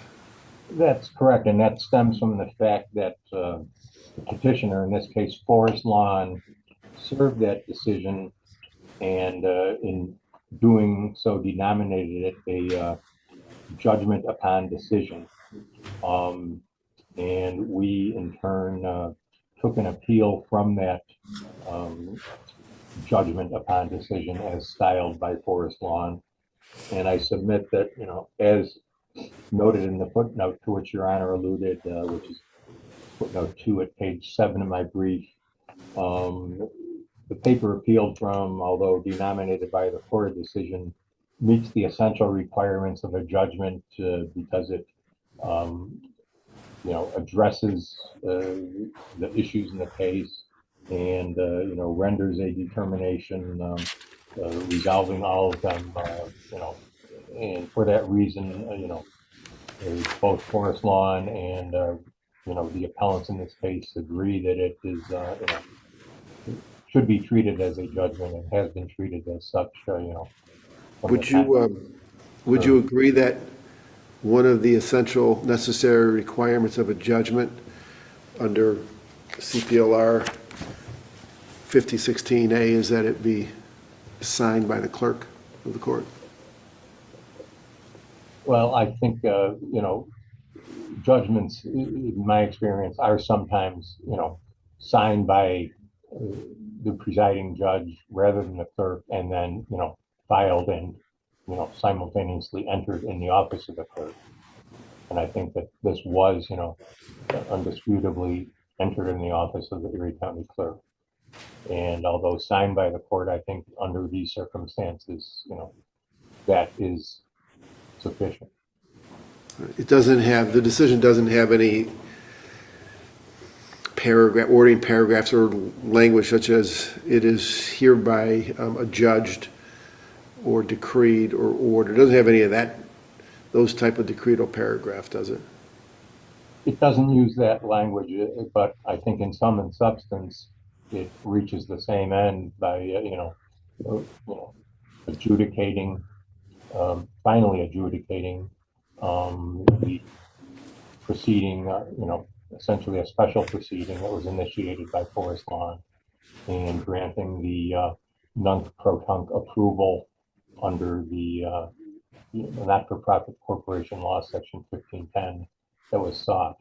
And there was really nothing left to resolve, and it, therefore, I think is final and, states, what the court wanted to do and, in finally resolving and determining that issue. All right, so you're asking us to exercise our discretion to overlook the fact that it's a decision and entertain your appeal anyways? Yes, because as I mentioned, it was the position of Forest Lawn all along that this is the judgment, and they called it a, judgment upon decision, and, all parties have since that time, essentially went with that. I think we have that argument, Counsel. You want to proceed into the merits of the argument, please? Yes, Your Honor, thank you. And it's our position that Supreme Court erred in authorizing nunc-pro-tunc the disinterment and reinterment of all 215 decedents' remains in the St. James East area of the St. Matthew Cemetery as their judicially approved final resting place. Nunc-pro-tunc relief is, as the court is aware, available to correct irregularities in the entry of judicial mandates or to undo procedural errors that emanate from, judicial or administrative mistakes, for example, those that barred a person from taking a legally appropriate step to initiate or prosecuting action. Non-pro-tunc treatment, however, does not bestow upon courts the power to substantively rewrite history or backdate events, but that is precisely how it was used here. Under Section 1510E, courts may permit the removal of a body interred in a cemetery upon application duly made prior to that removal. Further, And is your argument that without the non-pro-tunc application here that the court granted, if it's found that the court misapplied the court's authority to make this non-pro-tunc, then the violation of the statute is set for purposes of moving forward with, I believe there's another litigation, is that right? yes, there is at least one more action. A plenary action that's out there? A class action. Yeah. And maybe more plenary actions that I'm not aware of, but there is that one major one. Okay, And I think we understand your argument with respect to that. Anything further, counsel? yes, Your Honor, even assuming that the courts had the authority to grant non-pro-tunc relief under Section 1510, it improvidently exercised its discretion in doing so here.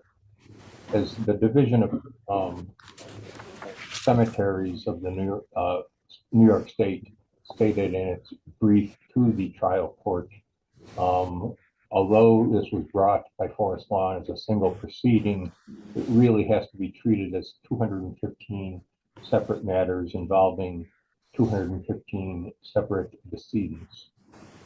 The Division of Cemeteries further points out that Forest Lawn, under Section 4201 of the Public Health Law, is not among those entities empowered to choose a decedent's final resting place. Rather, that belongs to family members and other statutorily identified individuals. And Mr. Collins, could I, that leads to another question procedurally. I apologize. This one was not raised by anybody, but earlier in the proceeding, the question of mootness was raised. This petition, the petitioners filed this action seeking permission to do that which they had already done. Right. Move the graves. Judge Ward, not unreasonably, said early on, well, it's not moot. It's moot with respect to the removal, but I still have to make sure the final resting place is going to be in accordance with the family wishes, so I'm not going to dismiss it as moot yet. We now know that, then at the end, he said there's some disputes over where the final resting place is, but I'm still granting the petition. Am I correct that if we were to, regardless of what we do on this appeal, we reverse or remit or modify, the graves aren't going to be reinterred into the Good Shepherd section? They're not going back there, right? No dispute. No money's going to change hands. There's no sanctions here. There's no money, in this case, there may be in the class action, but here, there was no fine, there's no monetary sanctions, right? Correct.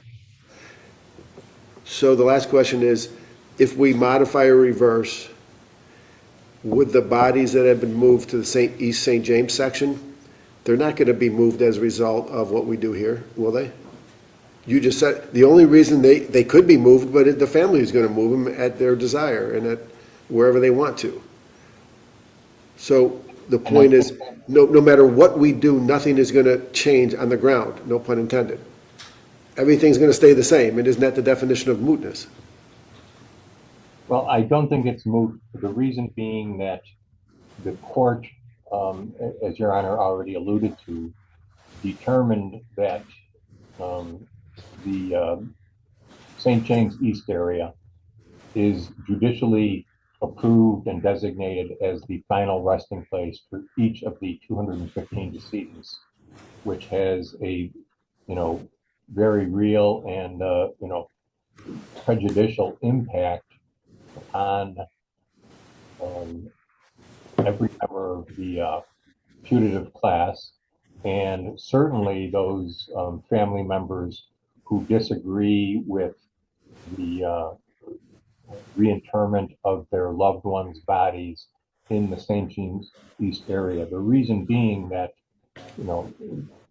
part of what the relief that will be sought and is being sought in the plenary action is that, due to its fraud or negligence, Forest Lawn never should have permitted the burial of 215 decedents in this area that, within 4 years of the time it started the burials, washed away and required the emergency disinterment of every. But counsel, that's, the remedies for that are going to be found in the plenary action, not in this action, right? They will, but what flows from this judicial approval under Section 1510 is that I submit, severely undermines the relief that would be available in the plenary action to the severe prejudice of the family members, because by judicially approving not simply the disinterment, which, was essentially an emergency, but also the final reinterment in St. James East, it undercuts the family members' ability to obtain, relief in the plenary action in terms of getting new burial plots purchased in a desirable location, taking the steps necessary to have the remains, disinterred, reinterred. I understand that worry, but I thought Judge Ward made it very clear in his decision that his decision here has nothing to do and should be read in no way, shape, or form to have any effect on the separate action. And the family members are the only ones who can decide whether to move those bodies from East St. James. And they can do that regardless of what we do here. It seems like both parties here, this fight in this case is who gets an upper hand on the class action. That's all that you guys are fighting about here. The effect of this on that. Because there's really no effect on anybody here alone. If it weren't for that class action, the acts have already been done here. Well, I don't think, it's a question of, our clients looking for an upper hand. It's, notwithstanding Judge Ward's reasoning, I think that it resulted unfairly in an upper hand being given to Forest Lawn.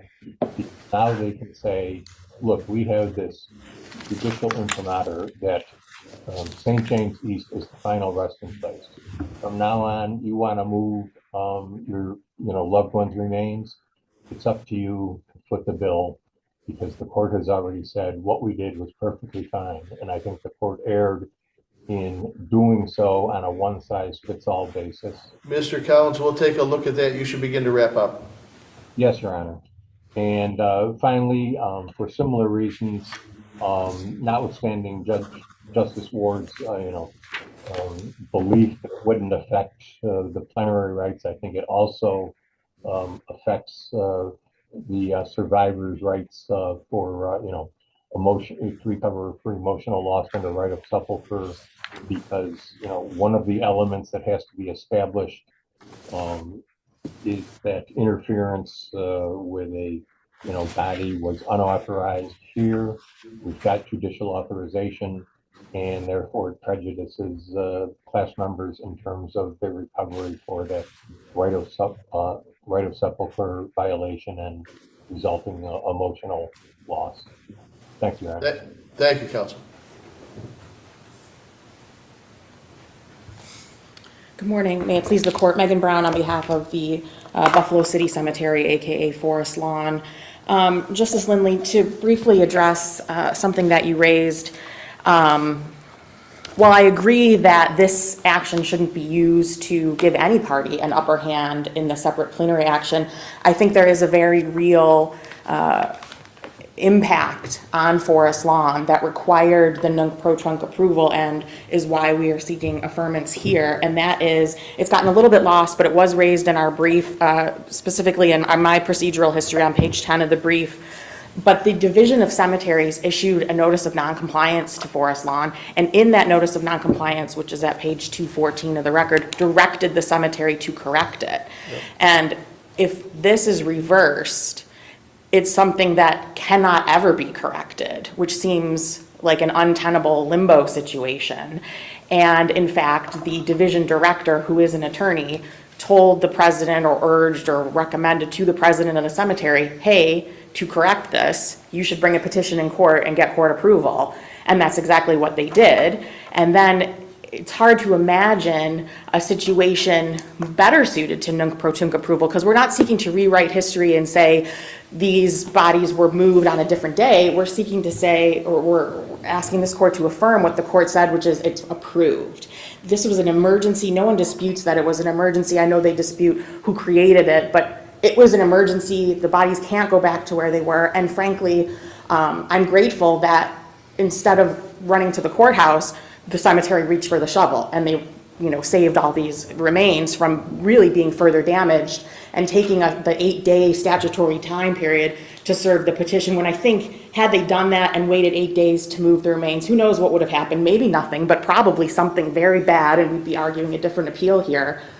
At the end of the day, that wouldn't have changed anything because they still would have had to have been moved. And then the court engaged in, I know Mr. Collins said this should be treated like 215 separate matters. Well, it really was. The court appointed 2 referees. They conducted 215 hearings. Witnesses showed up at 80 of those hearings.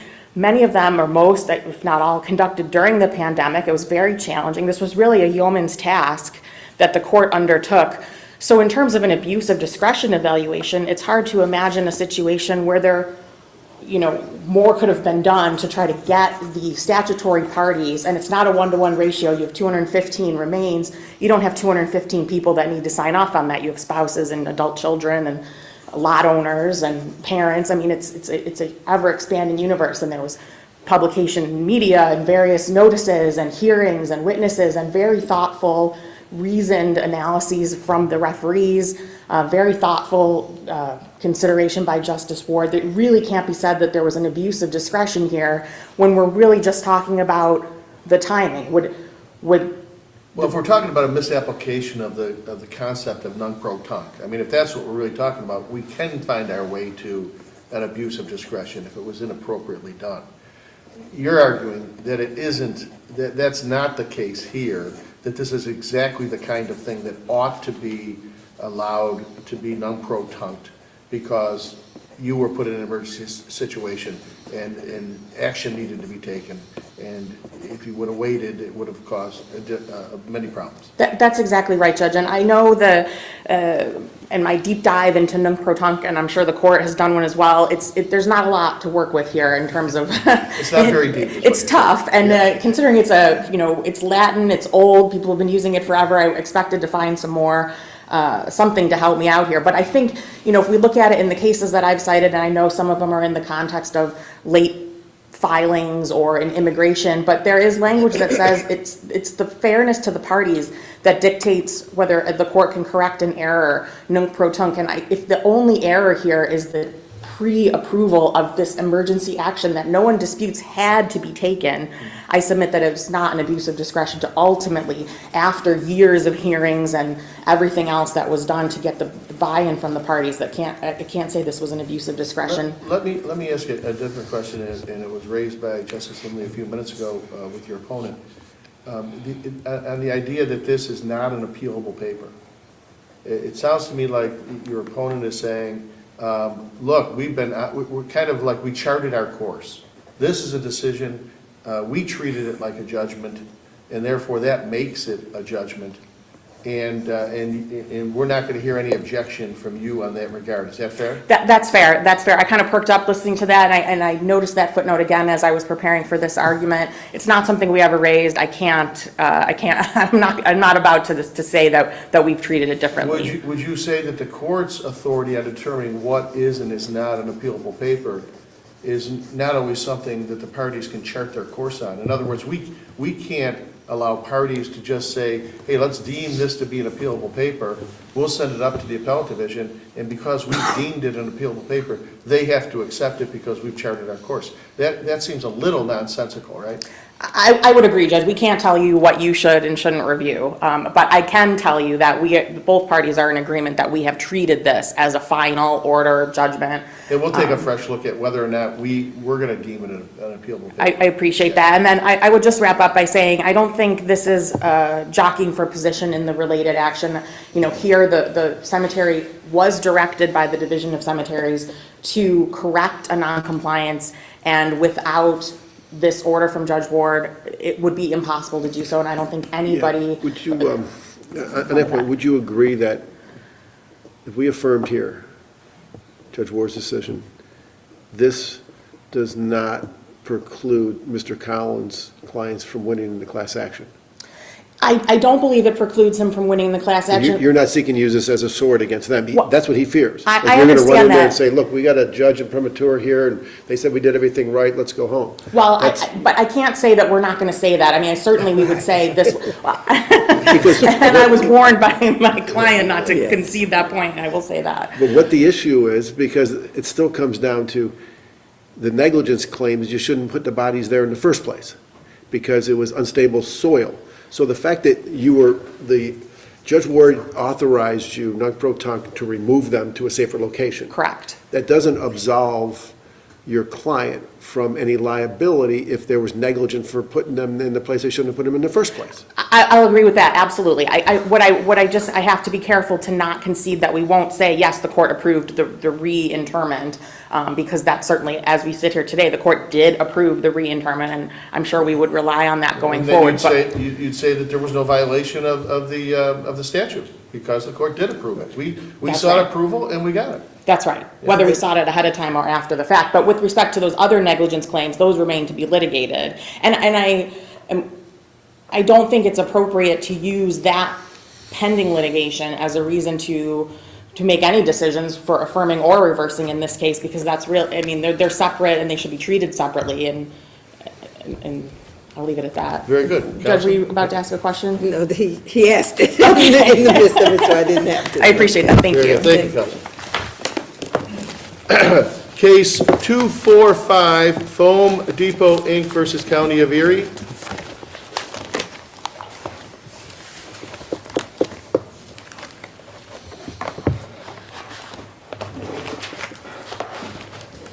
I believe Counsel Means is appearing by video. Counsel, can you hear us? Yes, I can, Your Honor. Thank you. Very good. We can see and hear you. Please proceed. Good morning. May it please the court. Kirsty Means on behalf of Appellant County of Erie. This appeal stems from the denial of the county's motion for summary judgment on a narrow issue related to the county's attempted purchase of 500,000 N95 masks in March 2020 from the respondent, Foam Depot. Foam Depot's sole cause of action is limited to a claim for breach of contract as to that particular line item, as Foam Depot contends that the county breached the purchase order by refusing to accept certain masks that Foam Depot attempted to deliver. In moving for summary judgment, we respectfully submit that the county demonstrated that the masks Foam Depot purported to deliver were KN95 masks, which are by definition not N95 masks and which did not meet the specifications for an N95 filtration design. We submit that the county was under no obligation to accept non-compliant and non-conforming goods, and it refused to do so. Still, the county was in need of N95 masks, proposed a modification subsequent to Foam Depot's failure to perform that would actually meet the requisite specifications and which the county understood Foam Depot could. And so there's not, Counsel, there's not a question of fact as to between the parties based upon the communications that we have in the record as to whether or not it was a modification of the first purchase order versus a separate purchase order. In other words, there's two purchase orders. I think that's what your opponent's saying. Correct, Your Honor. And the Foam Depot's pleading is limited to a sole cause of action for breach of the original purchase order.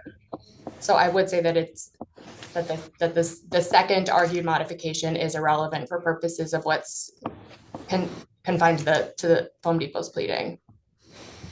Okay, we'll take a look at that. Anything further, Counsel? The only thing I would like to add is that we do believe that the court below correctly found that the original purchase order was modified and that that finding renders the questions of fact irrelevant as a matter of law. We'll take a look at that. Thank you. Thank you, Your Honors. Counsel? May it please the court, Mark Smith for Foam Depot. I'd just like to, the question of the modification on the purchase order here, I think that really stems from the question of law, whether the denial or the denial of Foam Depot's original attempt at delivering the masks was in accordance with the UCC. And that's really where the question of modification comes from. It's true the original complaint was for a single breach of action based on this line order. The trial court then took that and said, okay, well, the purchase order appears to be modified, but why that was modified is under question. There was a question whether or not Foam Depot completed its duty under the original purchase order, which specifically called for GB 2626-2006 KN95 masks. That purchase order was issued by the county. Foam Depot completed its delivery of those masks, which was then rejected. The court delved into questions of good faith on the rejection, and that's how we got to the allegedly modified purchase order. The court there looked at the types of masks and KN95 masks, and as everyone knows, over the last 2 years, we've all been arguing what an N95 mask actually is. I think the court was proper to decline to make an expert opinion on that matter. If there's nothing else. Nothing further, counsel. Thank you. Thank you. Case 246, Warden versus City of Utica.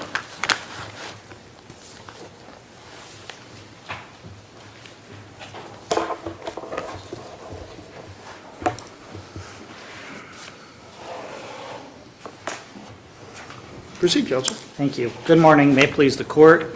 Peter Belauskas for the plaintiff's appellants in this matter. We are asking that this court reverse the granting of summary judgment to the defendant respondent, City of Utica, in this matter, and remand the case for trial. As an initial matter, it is our position that the summary judgment motion was made late and shouldn't have been considered in the first place. How late was it, and does that matter? Your Honor, it does not under these circumstances. It was 11 days late. It was pretty close in time to the 120 days. But you're saying that doesn't matter. Brill tells us you've got to make it within the time frame set up. Brill tells us that it's strictly adopted 120 days, and if you're going to move outside that 120 days, you've got to show good cause with your initial papers. That was not done in this case. There was no order extending that time frame. There's no proof in the record that that was extended, and therefore it was incumbent with the initial moving papers to ask for leave, to show good cause, to do that before a reply. It was not done here. Should not have been considered, and the motion should have been denied. Even if this court were to say it was properly considered, however, we believe that the motion should have been denied for other reasons as well. Of course, we don't get to any of that if we agree with the first one. That's correct, Your Honor. Then it gets remanded and the decision reversed. But if the court were to consider that in this case, I would also add that the claims in this case were clearly a negligent design of the roadway and the drainage system surrounding the roadway. It was also the affirmative creation of the condition in this case.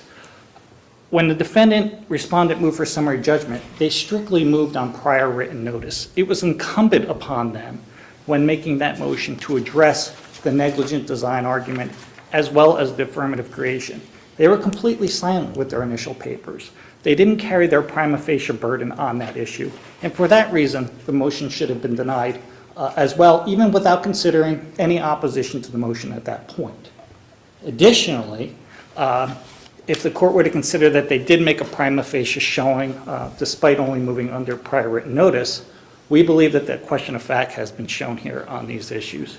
There was an engineer affidavit submitted by the plaintiffs in this case. That engineer explained how there was a 2006 significant redesign of the drainage system off the city's golf course to the city's roadway. That unreasonable design in this case led to the erosion of that bank. They also incorporated a drainage system in that 2006 design that abutted this road. And when they did that, it was a non-traversable drainage system right off the roadway. How do you respond that that had to be evident immediately? Well, a couple of things. One, that was not raised on the motion below and therefore is a waived argument. But two, it was an immediate creation issue. So in 2006, when they did this redesign, they incorporated this drainage ditch into their system. That drainage ditch, that use, that immediate creation, was a defective design. It abutted the road in this case. It led to an unstable embankment right off the roadway. And in this case, there's evidence that the roadway collapsed as a result of how close it was, but in addition to the fact that the car that went off the road was unable to traverse it. And therefore, that is a defective immediate creation of a design in this case. What I would say is the expert in this case, the engineer, explains how it was an unreasonable design, that they failed to use appropriate piping, that they could have filled in this ditch that they incorporated in 2006, and they failed to do that. And based on that, there's a question of fact in this case as to the creation and defective design. I'm gonna interrupt on a merits issue and just go back for a quick question. With respect to the more than 120 days argument of Brill, the court below heard an argument from your opponent that said that there was a good faith basis for them to believe that the court and plaintiff agreed to or allowed for this extension of time. Yeah.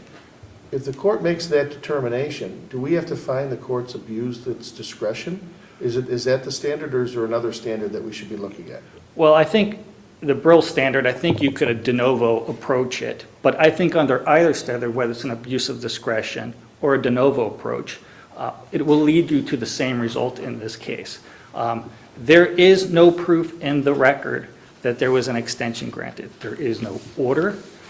What happened below was there was a conference, as there are many conferences, and there was a discussion about a motion being made in August. That was the deadline. The 120 days was in August. The motion was clearly made after 120 days. The moving papers are completely silent on moving after 120 days. It makes no reference to a conference elongating or extending that. It's just silent, and that is insufficient on its moving papers to show why they moved late. Also, there's no showing as to why they couldn't have made the motion in 120 days. All they say is, well, we think there was an extension. But why? Why couldn't you have done it in 120 days? Completely silent on that issue. You've answered my question. You can get back to your argument. Yep, I'm sorry to interrupt you. Be mindful of your time. I will. Last point in this case. There is evidence in this record that a week before this incident where the truck went off the roadway because of the collapsed road, that there had been a flooding 1 week earlier. There's a police camera footage to the responding police officers, and there's also documented logs by the police that showed that this road had been damaged and flooded out as a result of that. They never took any action from that week until the point of this. There was no warning signs, no cones, no guardrail, and we believe that's a question of fact here that warrants a reversal of the case. Unless there's any questions, I'll rely on my papers. No questions, Counsel. Thank you.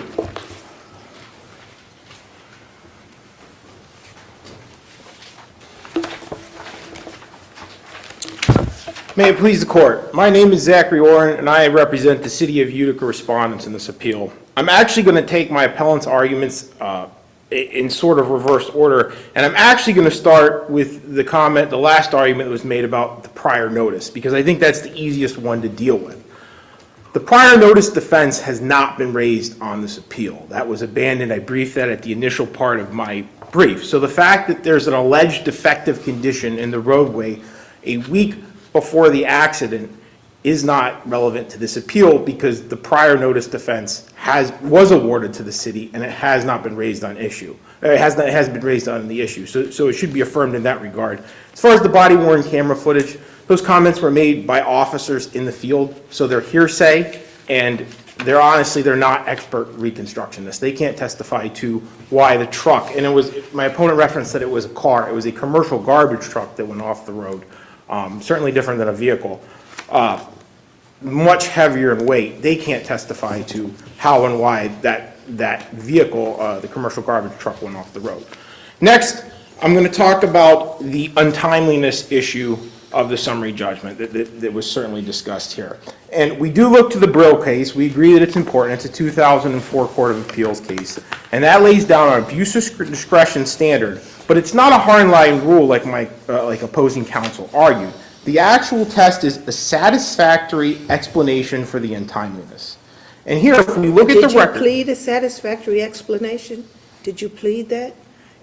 I will submit that was what occurred was this.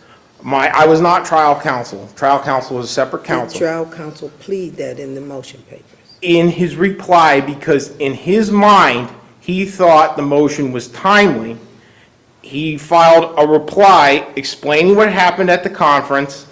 Both sides agreed that there was discussion of a motion being made in August. The motion indeed was made in August, just a mere 11 days late.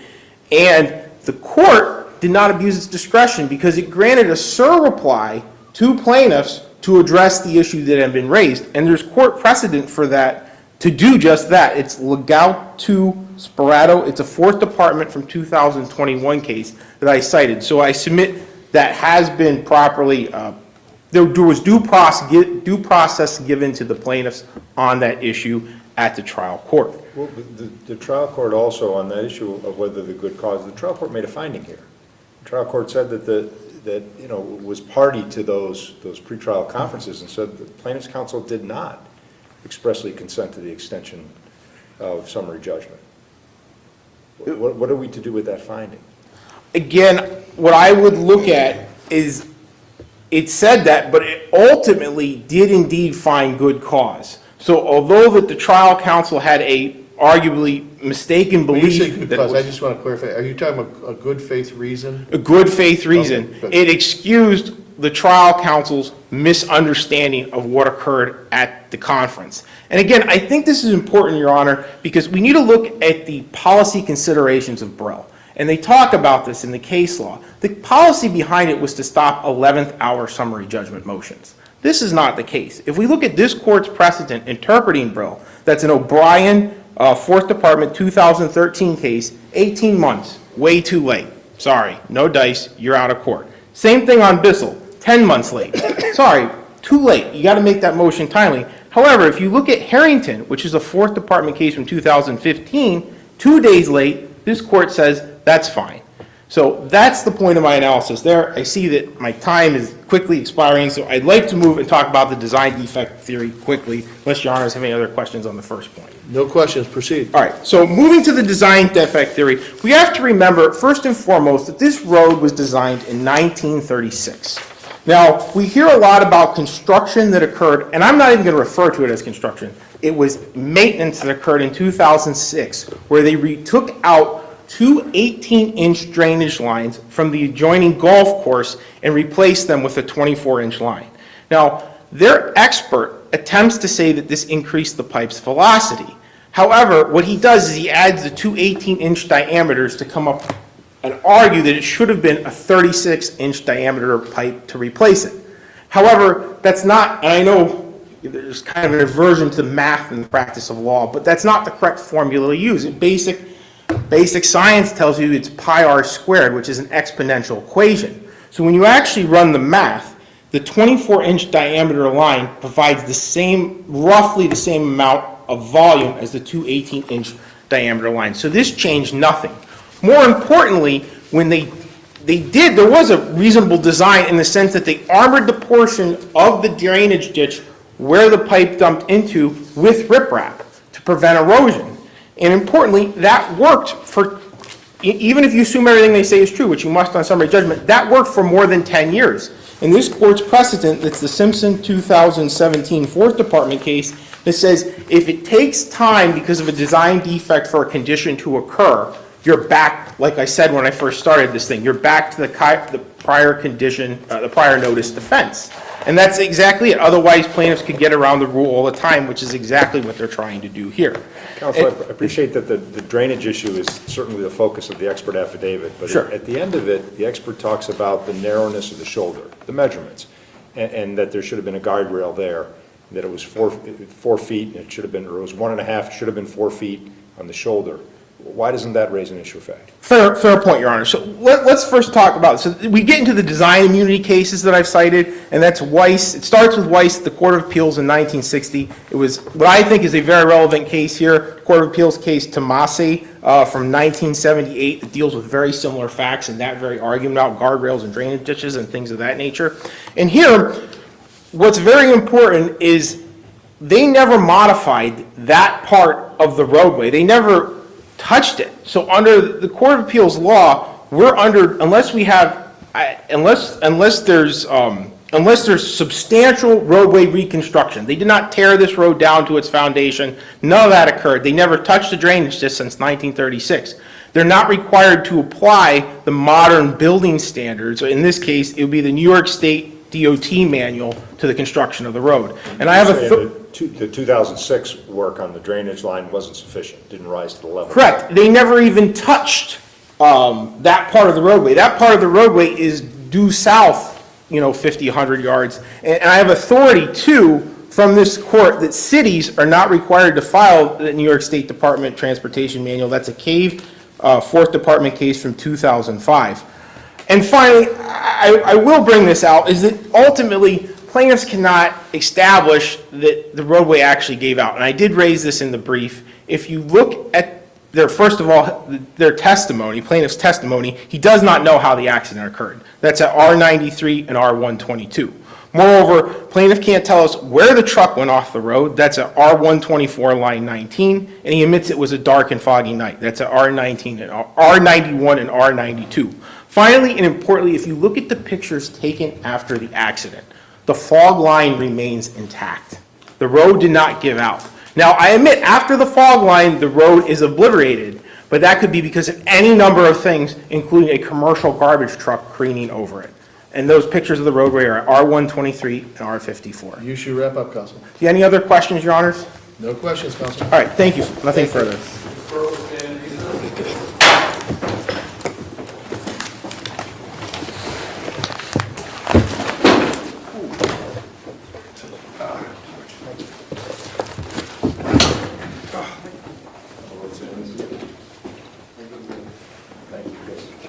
I'm going to grab